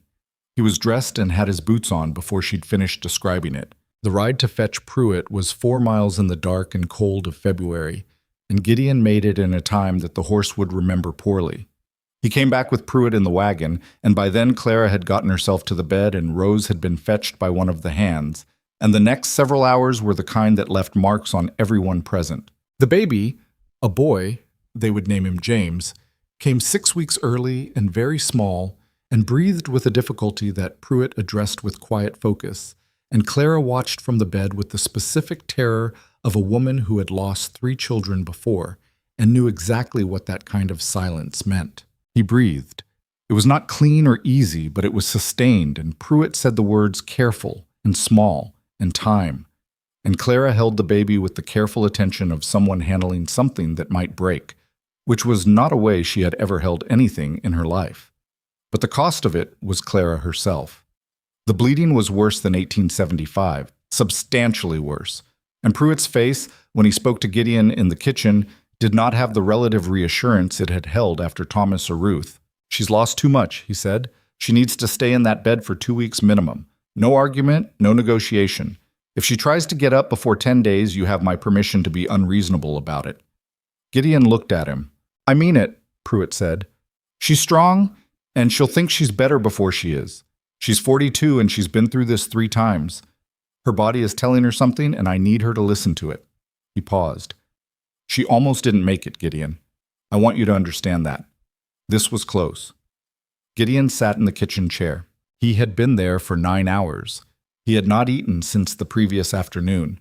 He sat in the kitchen of his house with the sounds of his wife and newborn son in the next room, and the weight of what Pruitt had just said settling over him like the kind of cold that got into the bones rather than just the skin. I understand, he said. He went in. Clara was pale in the particular way she'd been pale after Thomas, but more so, gray at the edges of it, and she was holding James with the focused attention of a woman who was not going to acknowledge how bad she felt when there was a child requiring her attention. She looked up at Gideon. He's small, she said. Her voice was hoarse. But he's breathing. Gideon pulled the chair to the bedside and sat down and looked at his son, who was small in a way that Thomas and Ruth had not been, wrapped in more blankets than should have been necessary, breathing with a concentration that seemed to occupy his entire body. Clara, Gideon said, I know what Pruitt told you. Do you? I could hear through the door. She looked at him. I'm not done. I want to be clear about that. I'm tired and I hurt and I know it was close, but I'm not done. I know you're not done, Gideon said. I'm not asking you to be done. He put his elbow on the edge of the bed and leaned forward. I'm asking you to stay in that bed for 2 weeks and eat what Rose brings you and let Thomas and August run the place for a while. Thomas is 8. Thomas is extremely capable for 8. You know that. Clara looked at him. There was something in her face that was different from exhaustion, something that came from being seen clearly by someone who wasn't afraid of what they saw. I know, she said softly. I'll be here, Gideon said. I'm not going to the East Pasture or the Kearney Market or anywhere except this room and the barn until you tell me you don't need me here, all right? She looked at him for a long moment. You hate staying in the house, she said. Yes, he said. I do. Then I'll try to get better fast so you don't have to. Take your time, he said. She did something she didn't often do. She laughed, a small, tired, genuine sound. You told me to take my time. I know what I said. She shifted James in her arms. Gideon reached out and she let him take the baby, transferring him with the careful negotiation of 2 people handling something fragile, and James made a small, dissatisfied sound at the movement and then settled. Gideon held his youngest son and looked at Clara, and she looked back at him, both of them in the worn-down state of people at the end of something hard, and what passed between them in that look was not something either of them would have had words for, even if they'd been the kind of people who tried to put such things into words. He had spent 41 years building a ranch because he was afraid it would end with him. He had sat in the back of a feed store and made a dollar bid because August had told him the truth, and he'd been honest enough to hear it. He had watched Clara Whitlock remake his house and his operation and his life, and his understanding of what all of it was for. And here was what it had made. A bedroom with a cracked plaster ceiling and a quilt from Mrs. Potts and a window that latched correctly, and his wife pale in the bed recovering from something that had almost taken her, and his new son breathing carefully in his arms, and down the hall his older son and daughter sleeping, and outside August and 8 good hands keeping everything going, and the barn he'd built standing solid against the February dark. Not the empire he'd imagined when he was building in those early years, with the abstract idea of legacy pressing on him. Something more specific than that. Something with faces and names and the smell of coffee in the morning and the sound of Thomas asking questions and Ruth watching horses from the fence post. Gideon, Clara said. He looked at her. You're going to wake him up if you hold him that tight. He looked down. He had, without noticing, pulled James slightly closer. He adjusted, and James remained asleep with the total commitment that very new and very small people brought to sleep. Sorry, Gideon said. Don't apologize to me. Clara's eyes were closing against her will, the exhaustion pulling at her with the insistence of something that couldn't be argued with much longer. I'll be better by next week. You'll be better when you're better. I'll be better by next week, she said again, because she was Clara and she didn't cede the last word on her own condition, and he let her have it because some arguments weren't worth winning. He sat with James until she was fully asleep, and then he sat a while longer in the quiet of the house, with his son in his arms and his wife's breathing steady in the room, and he made no speeches to himself about gratitude or legacy or the shape of a life well built. He just sat there in the ordinary, extraordinary fact of it and let it be enough. Outside, the February cold pressed against the walls and the plains went dark and silent all the way to the horizon, and the ranch held. James was a slow starter and a long finisher, which was a pattern that would define him across the entire span of his life. At 1 year old, he was still small, still building the constitution that his early arrival had shortchanged him on, but he was building it with a methodical stubbornness that Pruitt found encouraging and Clara found familiar. At 2, he was walking with the careful deliberateness of someone who had decided to do it right rather than fast. At 3, he was following Ruth around the property with the unshakable faith of a younger sibling who has identified the most competent person available and decided to stay close. Ruth, at 6, was the most quietly formidable child that August had encountered in 63 years of living, and August had encountered a fair number of children. She had learned to ride before she was 4, not because anyone taught her in any formal sense, but because she had watched and absorbed and then one morning climbed onto the back of the gentlest mare on the property and sat there correctly, with the posture and the hands, and looked at August with an expression that asked, "What took you so long to let me do this?" Thomas at 10 was his father's son in the practical sense, methodical, not given to speeches, good with his hands and better with accounts. But he had his mother's habit of watching a situation until he understood it before acting, which made him seem slower than he was and made the conclusions he eventually arrived at more reliable than those of people who moved faster. These were the children Clara Whitlock had been told she would never have. She did not remind herself of this fact in any dramatic way. She just knew it, the way you knew the weight of something you carried every day. Not constantly present to the conscious mind, but always there in the background, part of the body's understanding of itself. She was 43 years old in 1883, and she was not the woman who had stood on a plank stage in Caldwell's feed store with a bag in her hands and the room's collective indifference pressing on her like weather. She was something harder and more complicated and considerably less willing to apologize for taking up space. The town of Harlan had made its peace with her in the gradual, unglamorous way that towns made peace with things they'd been wrong about. Not with ceremony, not with any explicit acknowledgement, just with the slow accumulation of interactions in which she was treated as what she was, which was a person whose opinion on horses and contracts and county water rights was worth having. Mavis Coburn had not become her friend, but she had become across the years something more interesting than an enemy. A woman who watched Clara with an attention that had shed most of its hostility and retained mostly a complicated respect, the kind you had for someone who turned out to be more than you'd assessed them to be, and who hadn't made you pay for the underestimation beyond requiring you to revise it. Delphine had married a schoolteacher from Grand Island and moved away in 1879, and Clara had heard, through the channels by which Harlan transmitted its information, that she was happy. She hoped it was true. She had no feeling about Delphine except a mild goodwill, the sentiment of someone who had never been in competition with a person and was sorry the other person hadn't known that sooner. August Lindqvist retired in the spring of 1884. He didn't call it retirement, he called it a rearrangement, which meant he stopped doing the physical work that his body had started refusing to do with its previous reliability and started doing the work of teaching Thomas and Ruth everything he knew, which was considerable. He didn't leave. The idea of August leaving the Hale Ranch was one of those ideas that nobody entertained seriously, in the same category as the Platte River deciding to change direction. He moved from the bunkhouse to a smaller room off the new barn. Clara had put it in the design specifically, though she'd framed it to Gideon as storage that could be converted.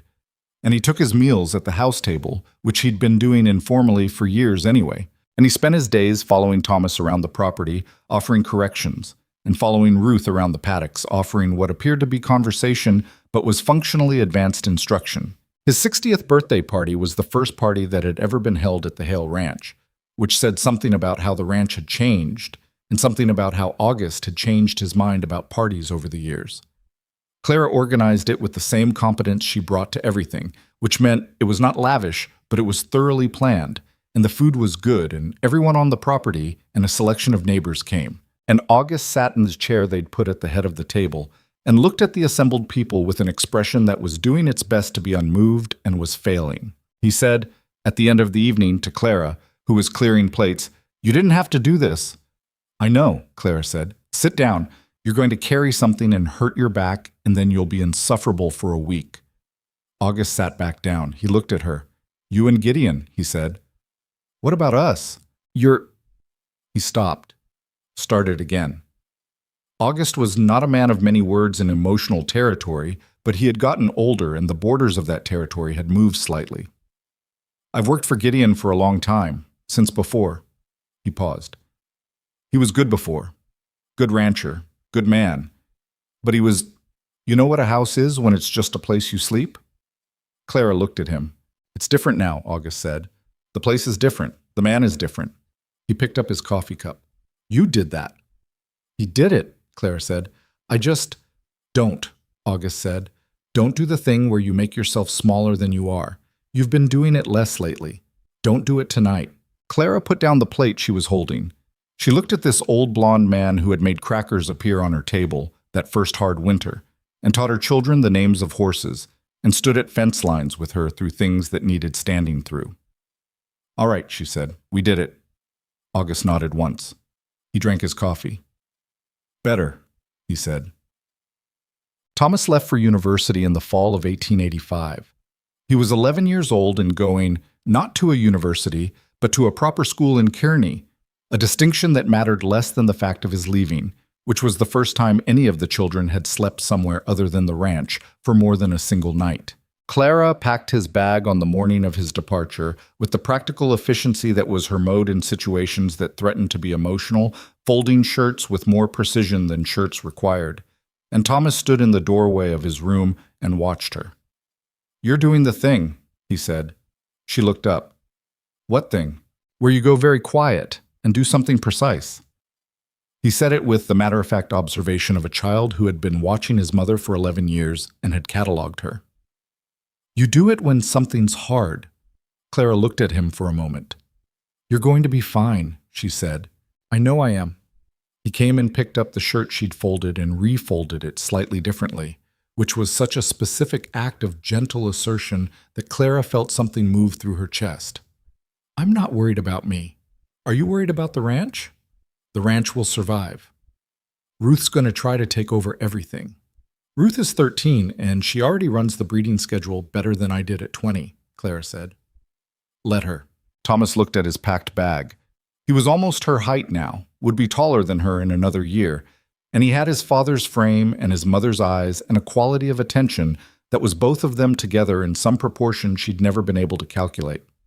All right, he said. Every week, Clara said. Every 2 weeks.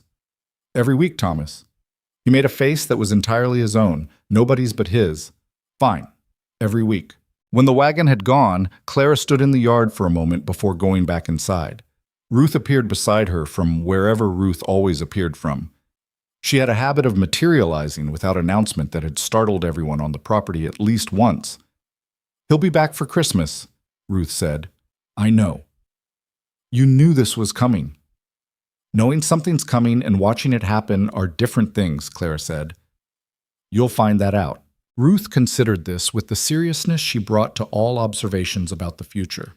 She was 13 and already 5'6" and had her mother's build and her father's coloring and a brain that processed the world in ways that Clara recognized and found simultaneously gratifying and exhausting. When I leave, Ruth said, it won't be for school. Clara looked at her. It'll be for horses, Ruth said with the certainty of someone stating a geological fact. I want to go to Kentucky. I want to see how they run the big operations. You're 13. I know. I have time to plan it. Ruth looked out at the paddocks. The sorrel line, Hartwell told me last visit that the Kentucky buyers are asking about it specifically. If we're going to develop that line to its full potential, we need someone who understands the Eastern market from the inside. She paused. That's going to be me. Clara stood beside her daughter in the autumn morning and felt the specific sensation of watching something you put in motion continue past the point where you were the one doing the moving. Talk to your father about it, Clara said. I already did, Ruth said. He said to talk to you. Of course he had. I'll think about it, Clara said. That means yes, Ruth said, and walked back toward the barn. And Clara watched her go and thought that the world was going to find Ruth Hale either magnificent or deeply inconvenient, and that those two things were not mutually exclusive. The decade turned. The 1880s moved through their middle years with the momentum of a place in the process of becoming something. Nebraska was no longer a frontier in the way it had been when Clara arrived. The railroad had stitched it to the rest of the country. Towns had grown into something more permanent. The quality of uncertainty that had hung over everything in 1874 had settled into something that felt not stable exactly, but less provisional. The country was deciding what it was.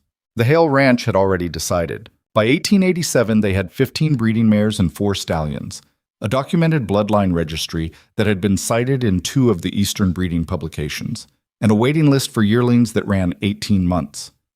The ranch hands had grown to 11, plus a bookkeeper Clara had hired in 1886, when the correspondence volume had exceeded what she could manage alone. A young woman named Iris, 22, who had answered the advertisement Clara had placed in the Kearney newspaper, and who had come to the interview with her own ledger system already designed, which Clara had looked at and hired her on the spot. "You're going to teach her everything," Gideon said. "That's the plan," Clara said. "You know she'll leave eventually. Move on to something bigger." "I know," Clara said. "That's also the plan." He looked at her. "Iris is smart, and she has more ambition than this county can hold for long," Clara said. "I'll teach her what I know, and she'll use it somewhere that lets her use all of it. That's good." She paused. "I would have liked someone to teach me things when I was 22. Gideon said nothing. He had learned, across 13 years, when the silence was the right response and when it wasn't, and this was one of the times. "You could teach," he said, after a moment. "I do teach. I mean formally. There's been talk about a women's agricultural college in the eastern part of the state." Clara looked at him. "I'm not suggesting you leave," he said quickly. "I'm saying someone with your knowledge of operations management and breeding records is exactly what that kind of institution would want. You could contribute from here. Write something. Consult." He held her gaze. "Your letters to those women. The ones you've been writing since the Ferris trial. There are 30 of them now, you know that." She did know it. The correspondence had grown in the way that things grew when they were filling a need that existed before you filled it, slowly at first, then with an acceleration that suggested the need was larger than you'd estimated. Women in 4 counties, then 6, then 8, writing to ask about contracts and legal protections, and operational organization and how to talk to buyers who didn't want to talk to them. Clara answered every letter. It took more than 20 minutes. "I'll think about it," she said. "That means yes," Gideon said, which was what Ruth had said 2 years earlier, and Clara looked at him and understood that her family had made a private study of her, and she had opinions about this that were complicated by how much she didn't actually mind.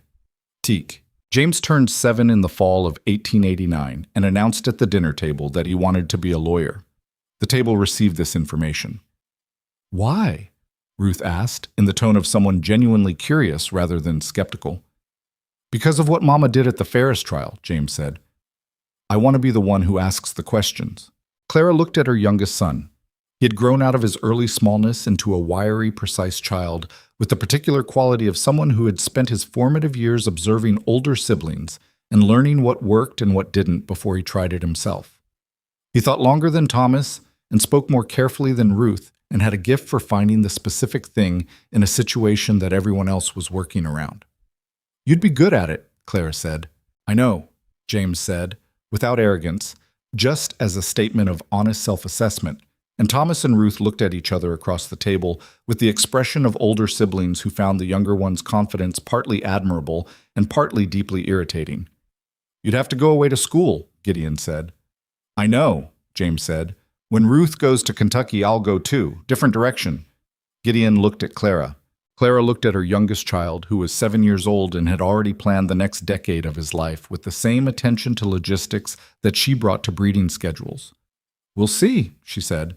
"That means yes," all 3 children said, in unison, and the table broke into the kind of noise that meant they were all laughing, Gideon included, and the kitchen filled with it.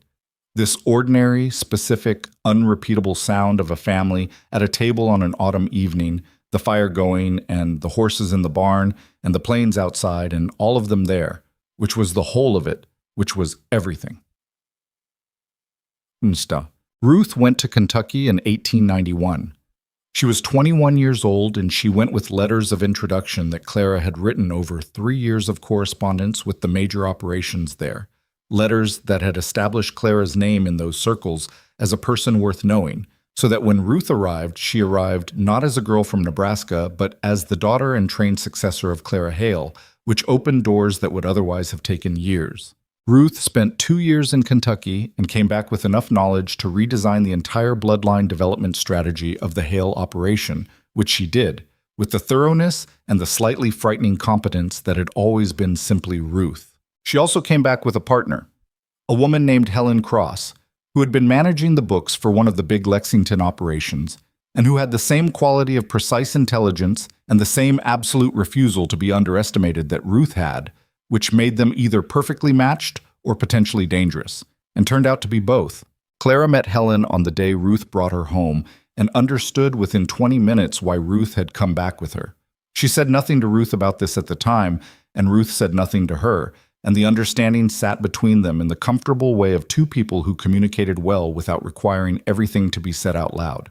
Helen was received at the Hale Ranch with the same matter-of-fact welcome that the Hale Ranch extended to everyone Ruth chose to bring into it, which was Gideon's way, which was Clara's way, which had become the way of the place itself.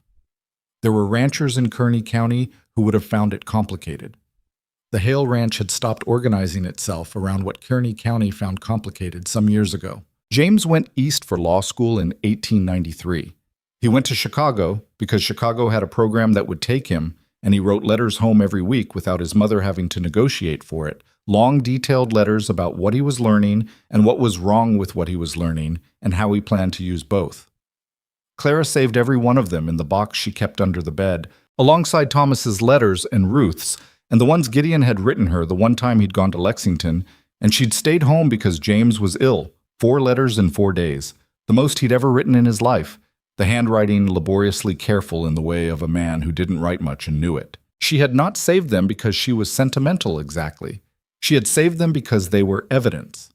Not of love. She didn't need paper to know that, but of the shape of a life, the specific texture of years that were made of ordinary days, and that ordinary days had a tendency to lose their edges over time and become general. The letters kept them specific. Dick. Thomas ran the cattle operation from 1890 onward.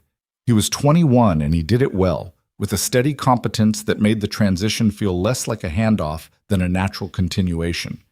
The operation flowing into his hands the way a river flows around a new rock, adjusting and going on. He married a woman named Eleanor in 1892, a schoolteacher's daughter from Kearney who had read about the Hale Ranch in an agricultural journal, and had opinions about the rotational grazing strategy that she expressed to Thomas at their first meeting with enough directness that he went home and told his mother he'd met someone. "What did she say about the grazing?" Clara asked. "She was right," Thomas said. "We've been over-rotating the west pasture." "Then she sounds sensible," Clara said. "Invite her to dinner." Eleanor came to dinner and sat next to Clara and talked about agriculture for 2 hours, and Clara revised her assessment from sensible to genuinely formidable, which was higher praise. Eleanor and Thomas were married the following spring, and Eleanor's opinions about the west pasture rotation were implemented by fall, and the pasture recovered and expanded its yield the following year. "Your daughter-in-law fixed the grazing," August told Clara, still alive at 73, slower now, but still in the chair at the head of the table on significant occasions, and still sharper than most people half his age. "I know," Clara said. "I introduced them." August looked at her. "You did not." "Thomas met her on his own, but I said invite her to dinner." She picked up her coffee. "Same thing." "It is not the same thing." "It worked out the same," Clara said, and August shook his head in the way he'd been shaking his head at her for 20 years, with an exasperation that was mostly affection with a thin coating of actual exasperation on top. Gideon turned 60 in 1893. He was still large, still iron gray, still a man whose physical presence said, "This is someone who has worked hard land for a long time and intends to keep working it." But there were things that had worn, the way things wore on men who had pushed their bodies without negotiation for 4 decades. His left knee was unreliable in cold weather. He tired more easily than he once had, and resented it with a quiet stubbornness that Clara recognized as his version of her own refusal to be diminished by what the body demanded. She noticed these things and said nothing directly, because direct comment would have been the wrong register with him, and she knew his registers the way she knew the horse's moods, from years of paying attention. What she did was adjust, the same way she'd always adjusted, practically, without announcement, structuring the work so that the things that were hardest on his knee were done by younger hands without making it a production. He noticed. He didn't say anything for 3 weeks, and then one evening he said, "You're managing me." "I'm managing the workload," Clara said. "Same thing." She looked at him. "Would you rather I didn't?" He was quiet. "No," he said. "Then let me." He did. It was, for a man like Gideon, a more significant concession than it sounded. The acknowledgement that he needed someone to watch the edges of things he couldn't see himself, that there was a version of strength that included letting another person do that. He had been learning it for 19 years, and he was still learning it, and the learning had not made him smaller. It had made him, in ways he couldn't have articulated to himself, larger.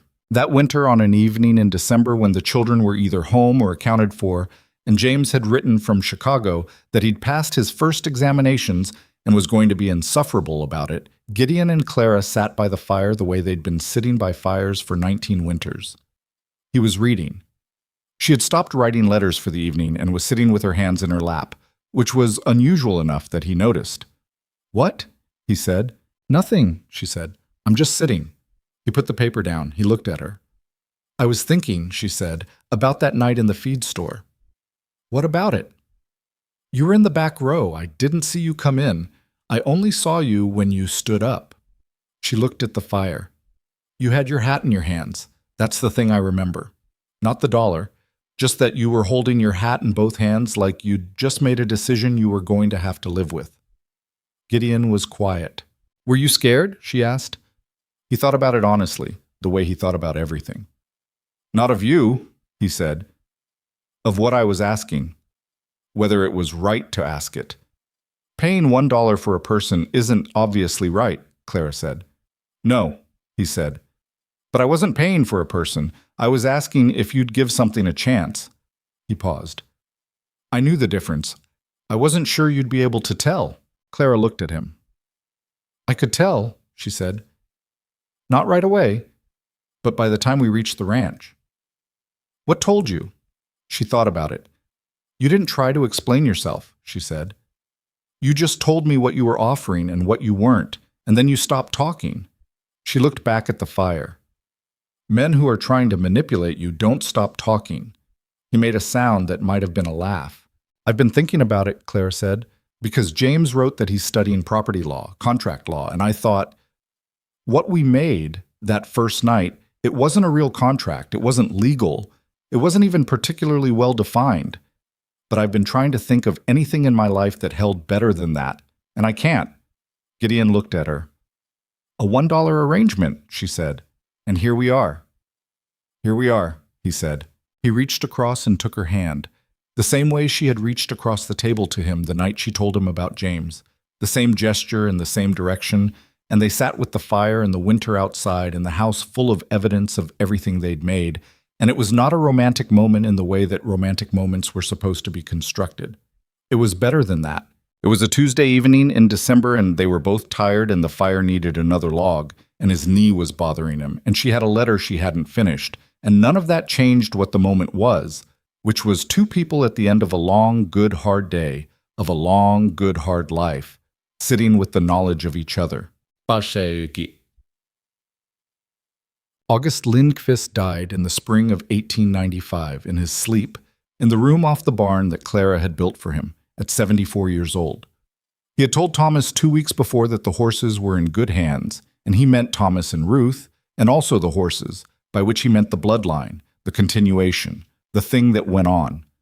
He had told Clara, the last time they'd sat at the kitchen table together, that the ranch was not what he'd expected when he came to work for a man he'd known for 15 years and thought he'd known entirely.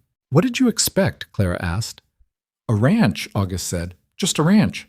He looked at the kitchen, at Iris, who was still there, still managing the books 12 years after Clara hired her as a temporary measure, and had refused every offer that came to her from operations that wanted her because she had made her decision, and the decision was here. At Ruth, who was in the kitchen to get coffee before going back to the barn, and who had 3 yearlings running in the spring Kentucky sales under the Hale name.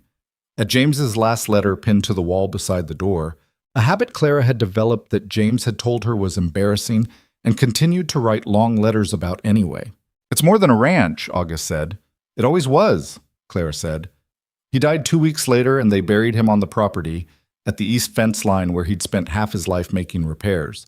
And Thomas and Ruth and James stood at the grave with their parents, and nobody tried to make it smaller than it was by talking too much, which was the right thing, and August would have approved of. The Hale operation celebrated its 25th year in 1899. Clara was 59, Gideon was 66, slower than he'd been, more deliberate, but still himself in all the ways that mattered. Thomas ran the cattle. Ruth and Helen ran the horses, which had become by then one of the most consistently cited bloodlines in the regional breeding literature.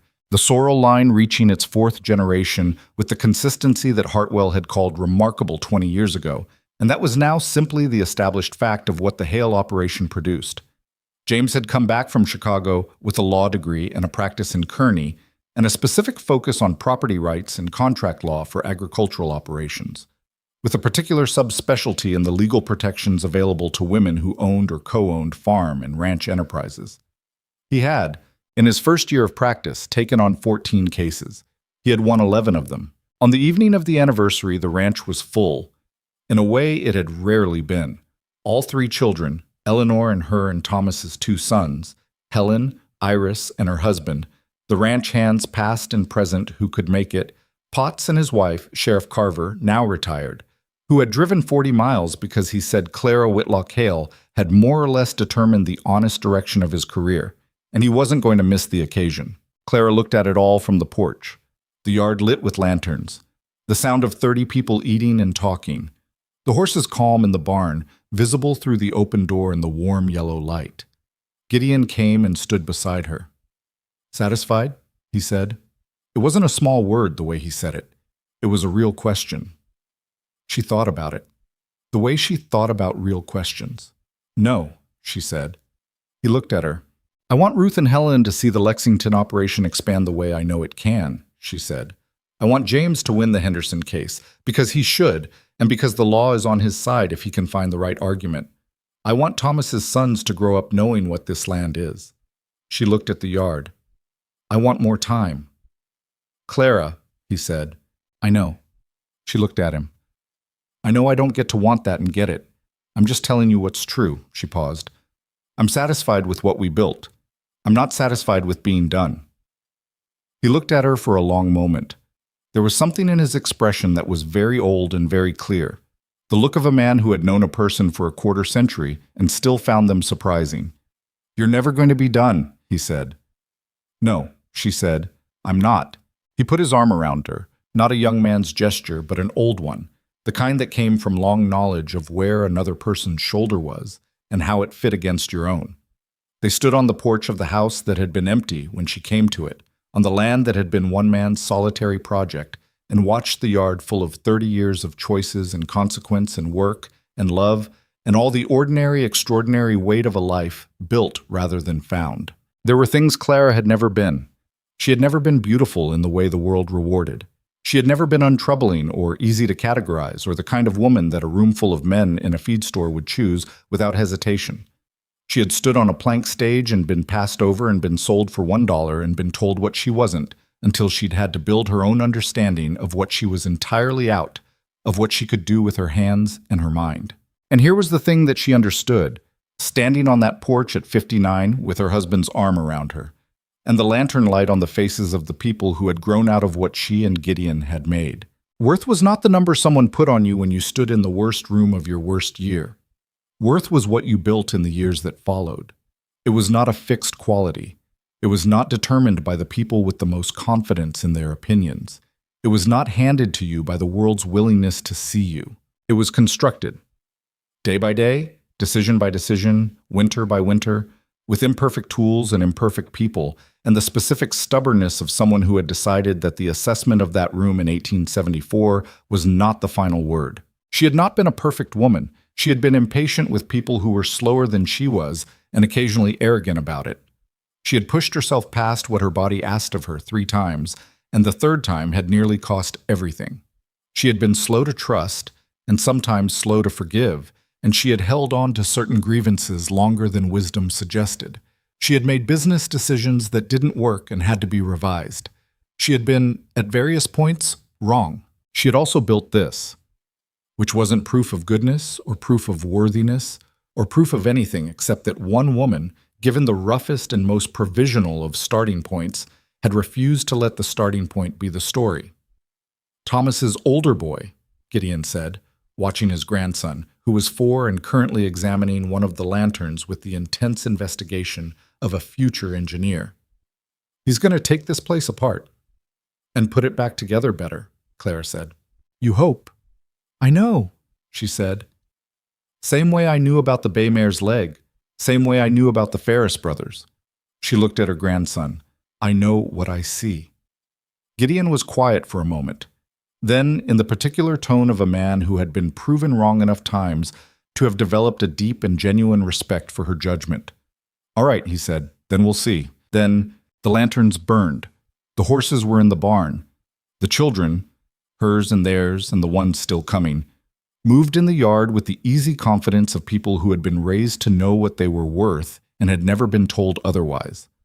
And the Nebraska night came down over all of it, enormous and indifferent and full of stars, the same sky that had been there when a woman with a bag in her lap sat in a cold wagon and tried to determine whether the man beside her was offering her something real.